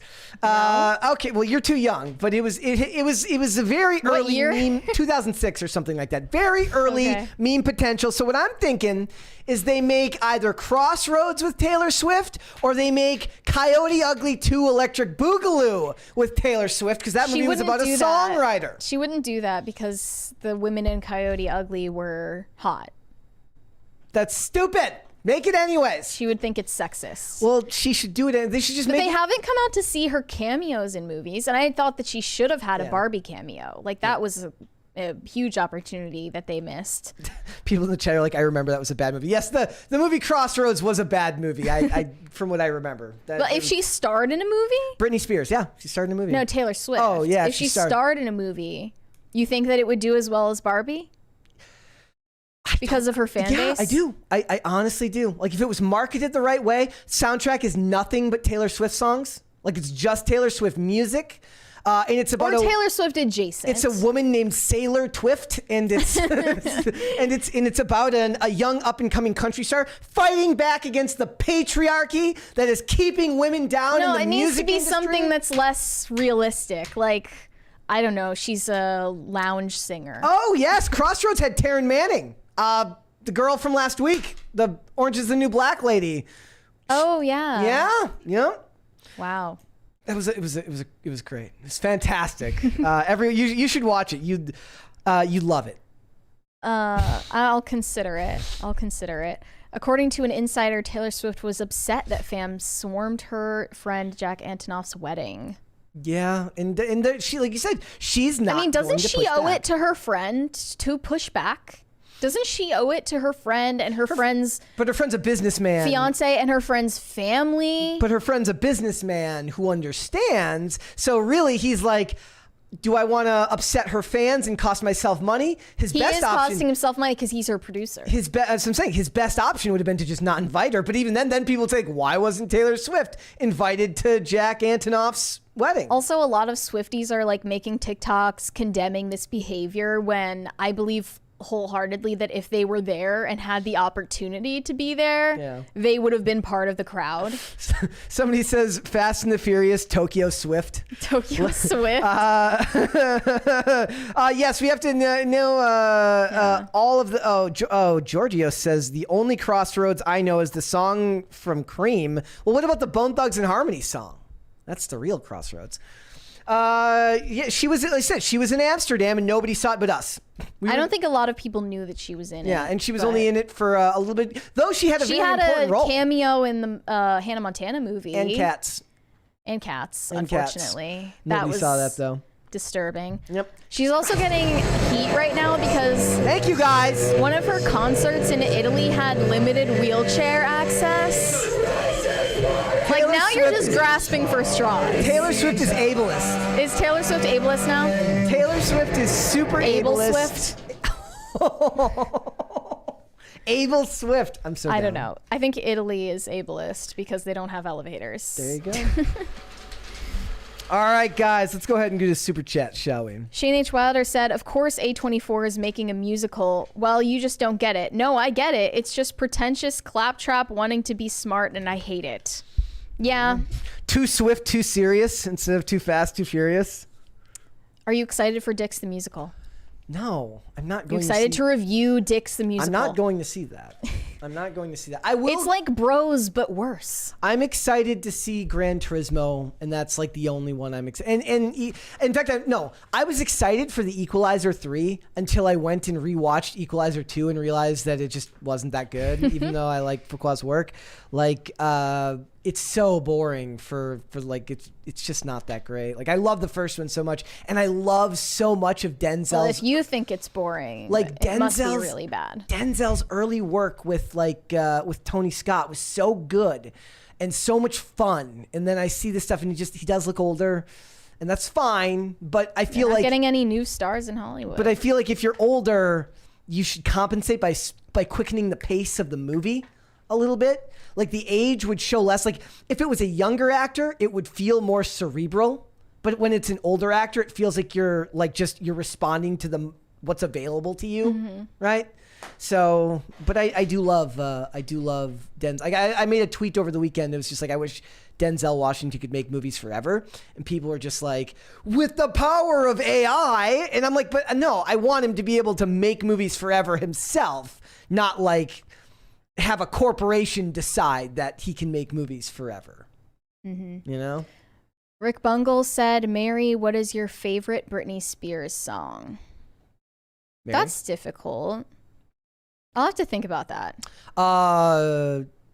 Till the World Ends, clearly. No, that wasn't even Britney singing that. I know. That was like a stand-in for her. How dare you say that? I know. James Ornthal Wen said, PCC review of the Britney Weekend Choo Choo tape. Yeah, sure. Yeah, no thanks. No thanks. Sign me up. Let's Disco do Jensen one more and then sent we'll move on. $10 without a message. Thank you. Yeah. Victor Von Derp, I don't know if I want to say that. It sounds like an incitement of some sort. Let's hold off on the rest and we will come back after the fact. Okay. All right, let's move on, shall we? So, Judy Garland is in the news in the year 2023. It's like Gen Z tried to cancel Eminem. Now Gen Z is trying to cancel Judy Garland from beyond the grave. I can't think of something more ghoulish than trying to cancel someone who is dead. Like, there's definitely some karmic debt that you're racking up by trying to cancel someone who is dead. Especially someone like Judy Garland, who is like done so dirty by Hollywood. She was introduced to show business as a literal toddler, and she was on drugs from a very young age, like literally being fed amphetamines and sleeping pills at 10 years old, given an eating disorder to keep her figure on camera, died young also of an overdose, had like no agency or no control over her career for a very long time. And now she's getting canceled for doing blackface when she was still a child, by the way, when she had no control over the roles that she was allowed to take or reject. How old is she in this? She was 17? In one of them, she was 12, and another one, she was 17. Okay. And under her parental control the entire time. Yeah. So this was from 1938. There were these videos that were posted on Twitter. One said, 2 movies a year apart, same bitch. Shout out to Gen Z for teaching me this. So one of these is a screenshot of her when she was about 12 wearing blackface. And then another one from her in The Wizard of Oz. The community note says, Judy Garland was a minor who had no agency over her decisions and was under a highly abusive management. As an adult in the 1960s, she became a very vocal supporter of the civil rights movement. Yep. So basically, you're trying to cancel a child for something that they had no choice in doing. And then they tried to refute this and posted another clip of her claiming she was 21 in it, when if you do the math, she was 17 in it. Yeah.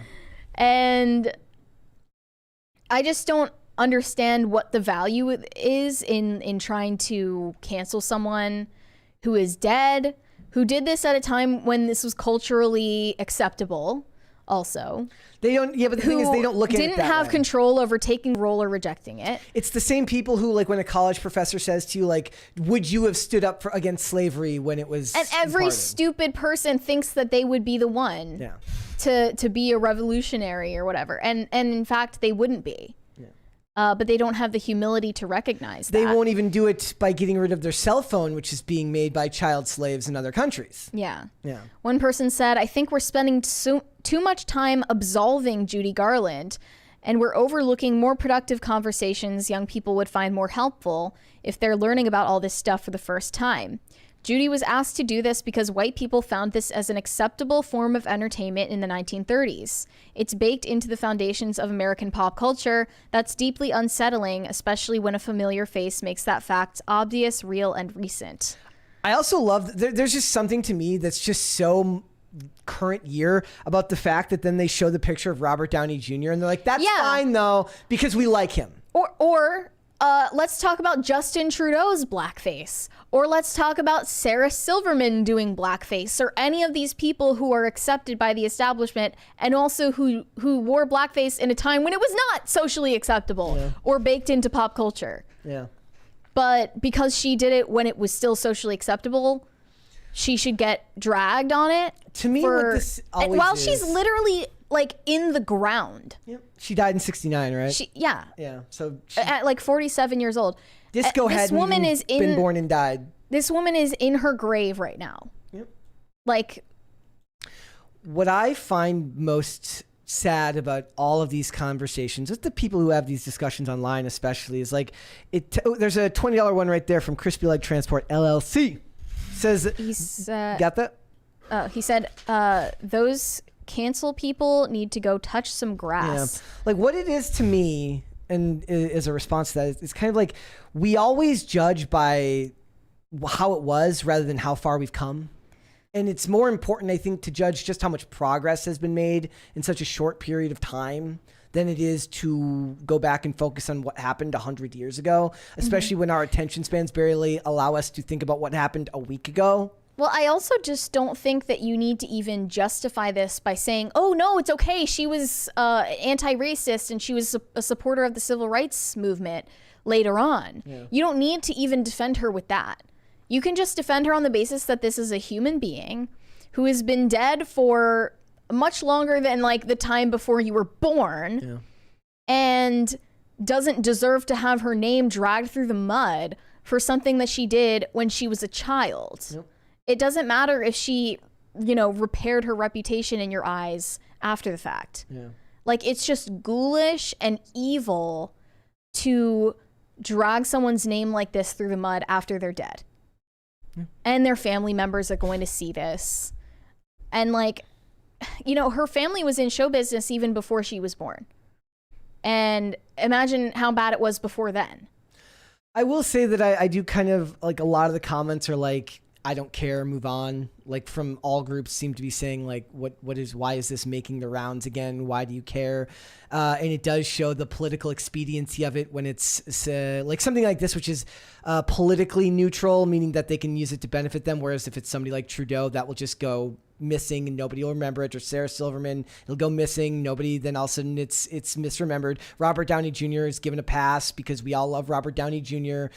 So it's selective outrage at its finest. You get to decide what you're angry about this day. Lots of people have done it. They mentioned lots of people in the comment section of this right here, but there are even like a ton of YouTubers who have gotten called out for doing this in the age of the internet. Yeah, where everything's permanent. It's it is really this that people are angry, and it's a day that ends in Y. Like, you don't want people to dig up the ugly things you've done. Yeah. Like, everyone has done questionable shit. I like people posting the scenes from White Chicks in here. Yeah, like everyone loves White Chicks. Everyone loves that movie. Yeah. Now, I get it. It doesn't have the same historical, cultural context. Exactly. Obviously, it's not done with malice and hatred. But like, I think that we can at least be happy with the fact that this is no longer a part of our pop culture and we don't consider this acceptable anymore. Well, that's the point. Why can't we just be happy with that? That we've made the progress. That's what matters. But the point is that we made the progress. They're like addicted to the outrage. And they're going to continue just resurrecting it over and over again. But also remember, then when you race swap the characters and we get Ariel and Snow White, and then you're told to not care because it's about representation. We're like overcorrecting so badly right now. Yep. To the point where everyone is more divided and they're tar and feathering someone's corpse. I did like that. It's just gross. Angela Belcamino got in on this, saying, fun fact, Judy Garland is more talented than Beyonce, Taylor Swift, and Zendaya combined. And the first comment says... The Gen Z is not going to like that. And Damon Toll, whoever responds, says, Maga Angela Belcamino. Maga Angela Belcamino.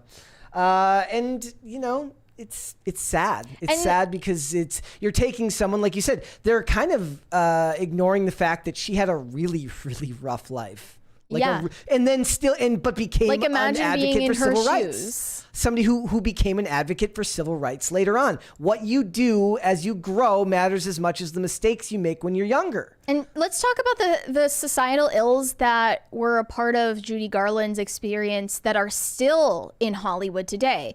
Which the fact that she was sexually abused by executives in these Hollywood studios, I am I am sure, I would die on this hill, that is still happening today to child stars and adults, I'm sure too. Yeah. But nobody wants to talk about that because it's not a hot button trendy issue that BuzzFeed is going to cover. Yep. And you're going to continue like shitting on Sound of Freedom. Oddly enough, it does. Like- I mean, it's not like they don't cover it when the Nickelodeon stuff comes up, but it never seems to hold the news the way that you'd expect it to. People like Dan Schneider or Harvey Weinstein, as legitimately guilty as they are, were made into sacrificial lambs to protect everybody else in Hollywood who is continuing to be predators. Yeah. Yeah. And they're not going to get named and shamed. Like they deserve to be. But that's an ongoing problem in Hollywood that deserves to be talked about. But nobody's doing blackface in Hollywood now. Like, this is a long gone issue. I would like to talk about things that are relevant to the present day. But the thing, both sides... And about people who are alive and who can answer for their actions. When this stuff happens, both sides say, on either side, when this comes up and everyone that's in this comment section is saying, well, you know, she's long dead, cry about it. It's not a big deal anymore. They're not doing it anymore. And then when they race swap characters and everybody comes out and says, I can't believe they're race swapping my characters that I love so much. And then the other side says, it's about inclusion and representation. Cry about it. Like both sides just say the same thing. Everybody always responds with, cry about it, not my problem. But at least when it comes to race swaps, we're just responding to something that's happening today. Currently, yes. Instead of resurrecting an old... like almost 100-year-old clip of somebody who's dead. Yep. And it's and even then it's selectively enforced, right? Yeah. Like I said, they didn't make a big deal when Tilda Swinton played the Ancient One in the original Doctor Strange because they didn't want to piss off China. They didn't make a big deal about Ben Affleck playing Mendez in Argo because Mendez gave his blessing for it and said it was fine. Mm-hmm. But it's selective outrage whenever people want to be mad. And if this is worth anything, I should mention, like, in at least one of these roles where she was in blackface, she was still a white character who was doing blackface in a performance to get away from her abusive family, her exploitative family members. That was her character's plot, which is weirdly close to her real life. Yeah. So, I mean, it's not quite as bad, but I mean, I'm not condoning it. I'm just saying, like, there is context to every one of these snapshots in history, and they're not really concerned with the context. They just want to feel superior. Yeah, and there was a lot of outrage from the person who was upset about this was really upset about it and was calling her names, and it wasn't done in a way that was like seeking to figure out what was going on so that they could understand it and come to a resolution. It was about being angry. Yeah. But it's almost like you said, it's designed to not have a resolution because the actress has long since passed. So you can't fix it. She can't come out and apologize. And that probably angers them even more because they love to get the fake apology. They love the apology that they know the person doesn't mean because they want to get the person to bow to their will. They might be expecting her her children family. to her surviving family to I wouldn't be surprised. answer for it. I wouldn't hope be surprised that they at all. don't. Liza Minnelli, if you're watching this, please don't bow to the mob. Nope. Let's go to Super Chats.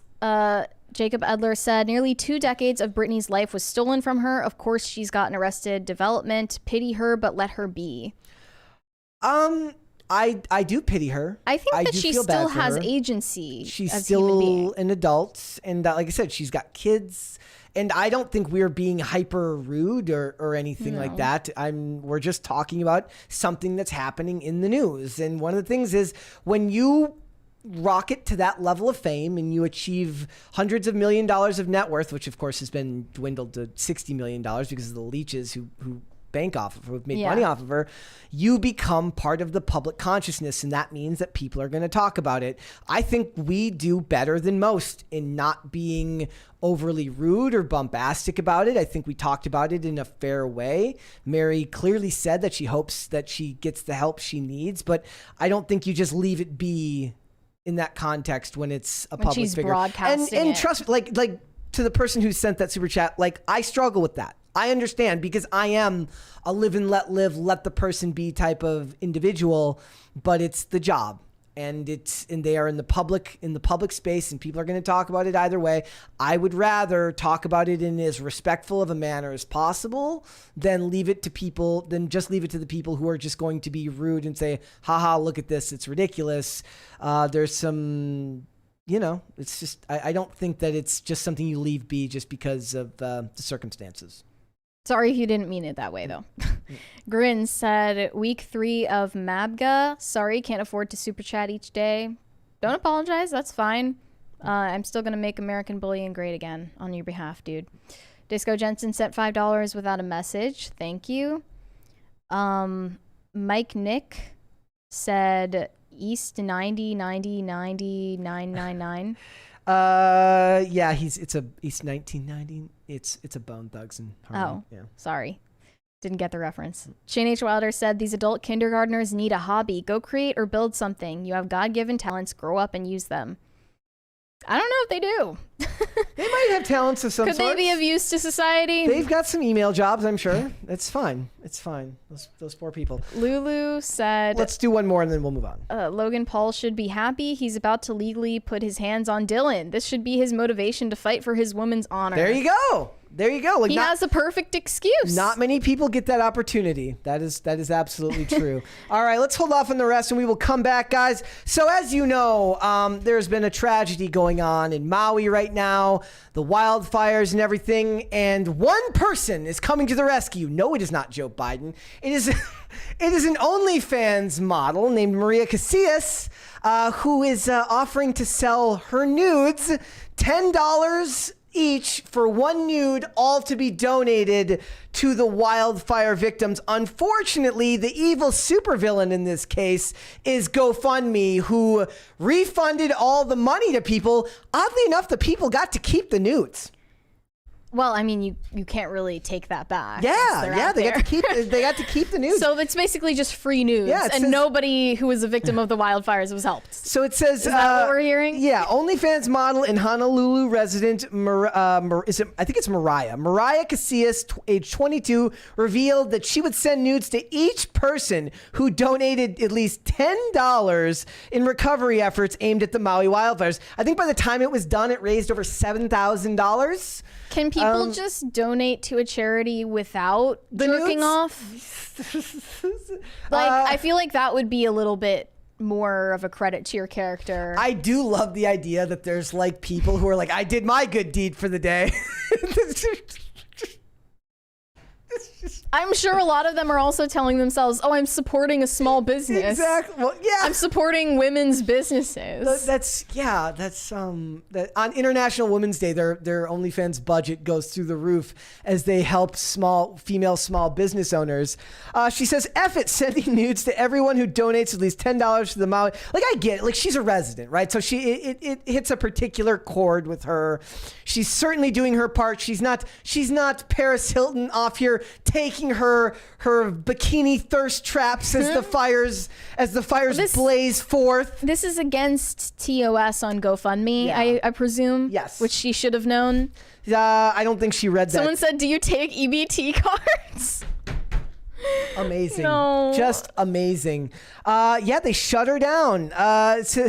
She goes by Lava Girl. So if you guys are looking to do your own research. Not all heroes wear capes or clothes. Yes. If you're looking to do your research, guys, her name's Lava Girl on social media. If you want to go and inspect for yourself and figure out just how you can better help the people of Maui, you can do that. It really is a sign of the times, right? Yeah. Yeah. I don't think that this woman is helping anyone. Obviously, all of the money got refunded. But, I mean, you can just, out of your giant payouts from OnlyFans, donate that amount anyway. You didn't need to sell nudes to do that. Do you think that she was, taking an individual nude for every $10 donation, or was it just the same one for everybody? She takes a specific one and uses DocuSign to sign it, like a digital signature, and then sells it onward. Or like Britney does, it's just a different filter. on everyone. See, that's cheating. That's cheating. Do a different one for each person. Like, you could just do a thing where you like just take a bunch at once and then just send the same roll of them to them, but take a separate one for She each said, person. I just wanted to get the word out and for people to stop thinking it's a gimmick. I love this island and would do anything for it. The money isn't going to me and it's not a promo for anything but raising money. I do hope that she ends up donating the money separately, right? I hope so too, but I mean, she would have already done that if that were her intention. I mean, couldn't she just start another GoFundMe without offering the nudes? And I bet it might not make that much money, but it would still make some. It wouldn't have worked if she did that. Because people are selfish. Well, they said that she moved and it. And they're coomers. They said that she moved it to her OnlyFans. She's now taking her nude fundraiser. This is to funnel people to subscribe to her OnlyFans. It's selfish at the end of the day. She's now taking her nude fundraiser over to OnlyFans, and then TMZ kind of says like where they think that the people who run the show over there will have a slightly different take on it, and they will. She added, I'm just being the influencer, so to say, to try to get everybody on the same page to help and do what they can in this time of need.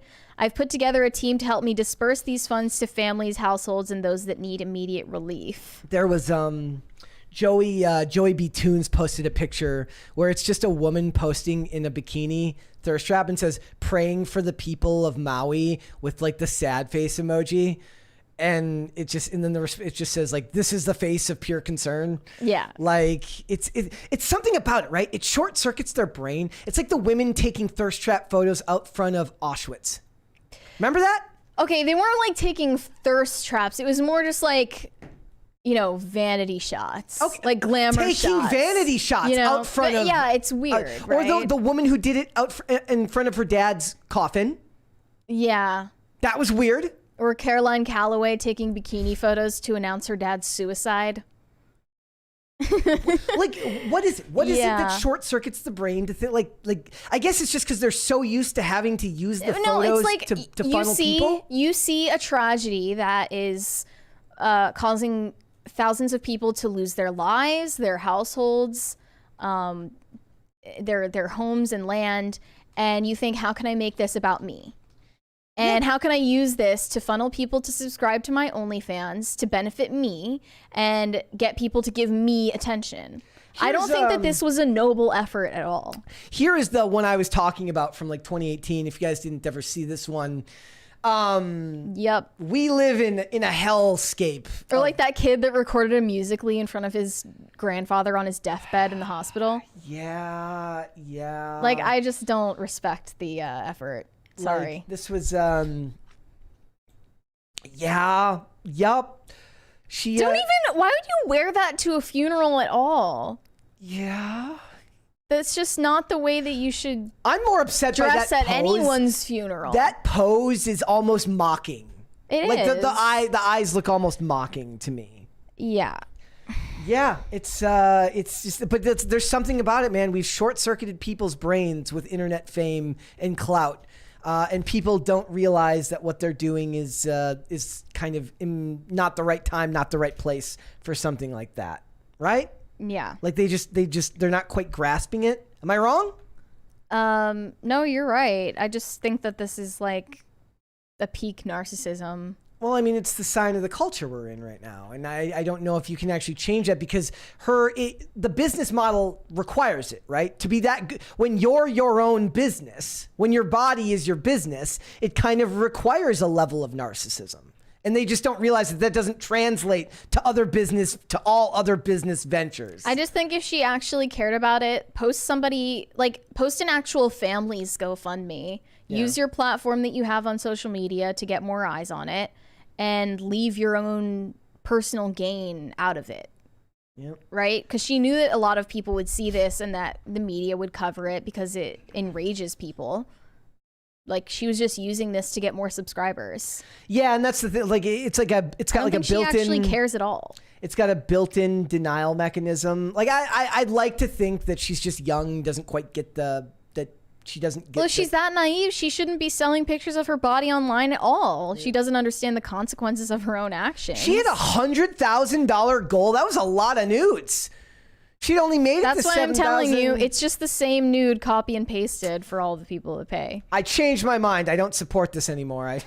I supported it when I thought it was her idea. The top comment says, it's a nice sentiment, but I don't know why women get multiple tattoos all over their body. It doesn't make them more attractive. It makes me wonder where they've been. Wait, why is that a nice sentiment, but the tattoos are what give you pause? It's like this weekend, I forgot to send this to you. I saw the most insane comment. Like I almost like wanted to cover it as a topic, but it wouldn't really be relevant. Remember last week I mentioned Chris Benoit's like murder suicide. Yeah. And people I was like, there are people that actually want him to be in the Hall of Fame. Well, I don't know if my phone was listening, but I get a lot of rest stuff, pushed to me on Instagram anyways. And there was one topic. It was just a picture of him. And it says like, should he be in the Hall of Fame? And then in the comment section, dude, it was all people saying, yes, he should be in the Hall of Fame. But that's not the best part. There was a comment that said, people are so judgmental. You don't know what his wife said to him before he did it. I was like, bro, that has to be a freaking joke, right? That has to be a joke. I'm not so sure. It's literally saying, he's like, you know what else? Remember when we talked about Mike Tyson that one time? Yeah. And we mentioned that he was convicted for R word, and people were like, "This is Me Too all over again. Yeah. It's innocent until proven guilty, until it's someone you don't like. Blah blah blah." Like, bro, the guy literally got convicted of the crime. Yeah, he was in jail. Dude, and nobody cares because he's famous. A meme that I posted over the weekend that was it's a sign from a church. It said come and then honor and then faith, right? Okay. And then it just said the same words, and they put a little picture of Mike Tyson at the bottom, and then just I'll let you guys sound that out. It wasn't nice, it wasn't good, but it made me laugh. It was very crude. But yeah, like it's the sign of the times. The sad thing is, she'd be donating more money than the other small businesses that wouldn't be able to make that much money off of it. So that's the sad part. Looks like she's gonna be on a YouTuber reality show called Reality House with Tana Mojo. Okay. And Bryce Hall. I know Tana Mojo. I don't know her. So, it's a sad sign of the times. It's just someone trying to get as much attention as possible, whether it's positive or negative. But it does speak to the kind of cynical nature of how celebrities view philanthropy. Which is like a lot of times, even a celebrity who doesn't sell their nudes still looks at philanthropy as the same kind of, it's done for publicity reasons, right? It's done to shuffle people into your brand, to get people to understand or to get people more synonymous with your name. Yeah. Right? Yeah. So, all right, let's go to Super Chats. Shane H. Wilder said, "You forgot hussy, strumpet, and painted woman."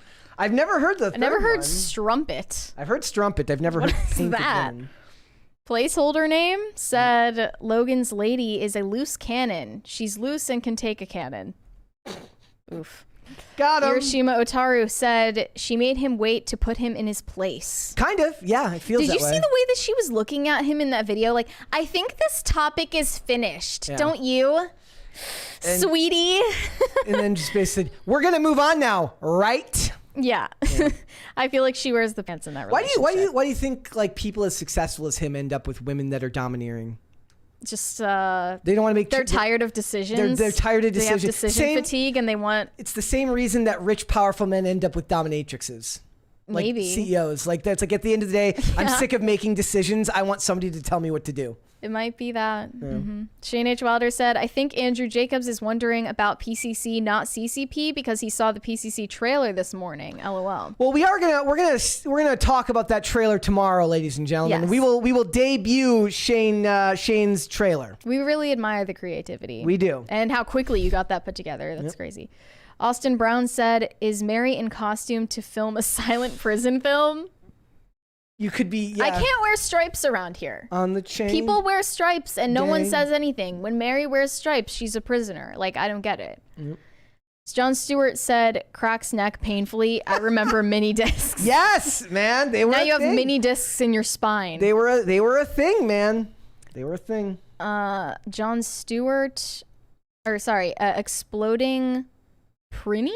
Looks right. Said, "Anyone read the comic book Killcella? I feel like the T-Swift fandom is heading in that direction. They're gonna do something bad's gonna happen at one of these events, right? Like what I want to see is they mob somebody. Like it's kind of like I watched this thing over the weekend where like a marching band is like the Army's marching band at their football games. Or no, I'm sorry, it's Air Force. They do a whole performance in the shape of a plane.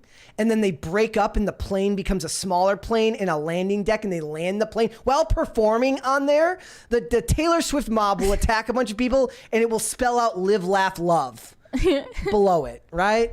Like, there are a lot of girls that don't actually like Taylor Swift or her music that much that are just part of her fan base because it's the group hive mind that's what they've decided to do now. They've just become Swifties because they need something to be. Beyonce had that. Yeah. Beyonce once had that level of stardom and it's shifted over to Taylor Swift. Crazy. Shane H. Wilder said, sorry, Brett, the only Crossroads I'll watch stars Ralph Macchio as a young musician trying to save the soul of an old blues guitarist from the devil. Good times. Man, Ralph Macchio. Shane H. Wilder said, canceling Judy when it was culturally acceptable. Amos and Andy was one of the top radio sitcoms that starred white men playing black characters. Radio sitcom, though. Like, they've got, what did I just see recently? Who was it? The guy who's playing Doctor Who is going to be, or Winston Duke plays Batman in a radio drama. And then like somebody else got recast as like a black actor got cast as a white character, like a traditionally white character for the radio plays. I don't think that matters as much. It's the radio. You can't see them. You can't see them. It's like when they complain about a white actor playing a black character. Unless he's just doing like super strong ebonics the whole time. I'd even support that because it'd be funny. I'm okay with that. Carnell said, there has been rumors swirling on the internet that Taylor Swift could play the Marvel character Dazzler in Deadpool 3. Women don't care about superhero movies though. Like that doesn't translate. It needs to be her own girl story. Her own movie and a story that girls would like. Yep. Like if you're trying to get that level of fanfare around you might get some women to come out for that, maybe, but you'll make the girlfriend who's being dragged to that movie by her boyfriend's night a little bit less depressing. But like women don't care about Deadpool. That's true. It's just a fact. Shane H. Wilder said, thirsty dudes buying nudes for Maui thinking I'm doing my part like it's Starship Troopers or something. Rolls eyes in disgust. It's the same thing as like, think about people were talking about the other day, people really did get vaccinated for a donut. Like, and burgers. People are like, because we're just fat, stupid idiots who go to adult kindergarten and we eat crayons and drink Soylent and we get all of our shots and boosters. Yeah, we're like just people, fat worms. Just imagine that there was people who were like, well, I was on the fence about this vaccine, but then you offered me Krispy Kreme and I let go of all of my principles and convictions. Who was the guy who was like eating the fries during the press conference and he looked like he had a gun to his head as he ate them? Chad will know what I'm talking about. Wait, what press conference are you it was like talking some about? press conference talking about the vaccine, and he's like eating French fries. I saw a press conference where the woman talking like had just gotten the shot, and then she collapsed on the ground. And there was also like the fake ones where like that looks like Nancy Pelosi's getting the shot, but she's not actually getting it. Did you see the clip of Ron DeSantis that was posted recently? That's just like zoomed in on his face while he's talking to someone. He's smiling, but he just looks like he is about to commit a mass atrocity. And he's like grinding his teeth back and forth together. I'm like, dude, this would literally be me if I were running for office. Like, I wouldn't be able to hold it together. So it's not like I hold it against him, but he's just not cut out for this, man. Like, he looks scary at this point. like he's looking like he's about to murder suicide. Like he's giving Chris Benoit. It's giving Chris Benoit. It's giving you're not enough of a sociopath for this line of work, sir. Somebody's saying that it was de Blasio and other people are saying Cuomo. Also, when he was shakily holding the beer and being like, I'm normal. Holding on to that thing for dear life. There was also he was out on the campaign trail walking during an event and they're and people are like, why is your wife holding the kid? Can't What? Because he was like on like a. Why is that bad? Because because they were like walking in the rain. Oh, and she's oh. like carrying the kid, and he's like, why isn't he carrying the kid? Bad look. Yeah. That's the problem with politics, man. Everything becomes even more like That's why microscope. you need to be a sociopath to do it right. You do. Victor Von Durp said there should totally be an OF thought who wears a Space Marine costume from Starship Troopers and teases with the caption, "Would you like to see more?" Yes. Have you seen Starship Troopers? No. You should see. You would like Starship Troopers. Are you sure? Yes. Okay. Yeah, I Crossroads think or Starship Troopers? Crossroads. And Victor For Von you, Durp for you, said, not for me. Mary wears stripes more than Waldo. I saw a meme over the weekend that said it was a grave and it said Waldo. It says, "I've got some good news and some bad news." It's good. Every dude in Portland dresses like Waldo. That is true. That is true. At the local coffee shop. Yeah. All right, guys. Before we go, would you hit the like button on this video and would you subscribe to this channel if you have not done so already? Thank you very much for that. Mary, where can they find you? You can send me validation on Instagram at Mary Archived, or you can send me hate on X. That is also Mary Archived. All right, guys, thank you again for joining us today. And if you'd like to follow me, you can follow me on Twitter /X and on Instagram at Brett Dacivic on both of those platforms. Thank you very much. This show is here 5 days a week, Monday through Friday, 3 p.m. Eastern Standard Time. That is noon Pacific. And if you would like to listen to the audio version of this podcast, we are on Amazon Music, Apple Podcasts, Pandora, and Spotify. If you'd like to follow the show on social media, we are on Twitter /X at popculture_show, Facebook and TikTok at Pop Culture Crisis, and on Instagram at Pop Culture Crisis Pod. We've had several clips over there doing very, very well lately, so thank you very much for that. We will be back with another episode tomorrow. We'll see you then, guys. Bye. Later.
Shame on you guys about the poll today.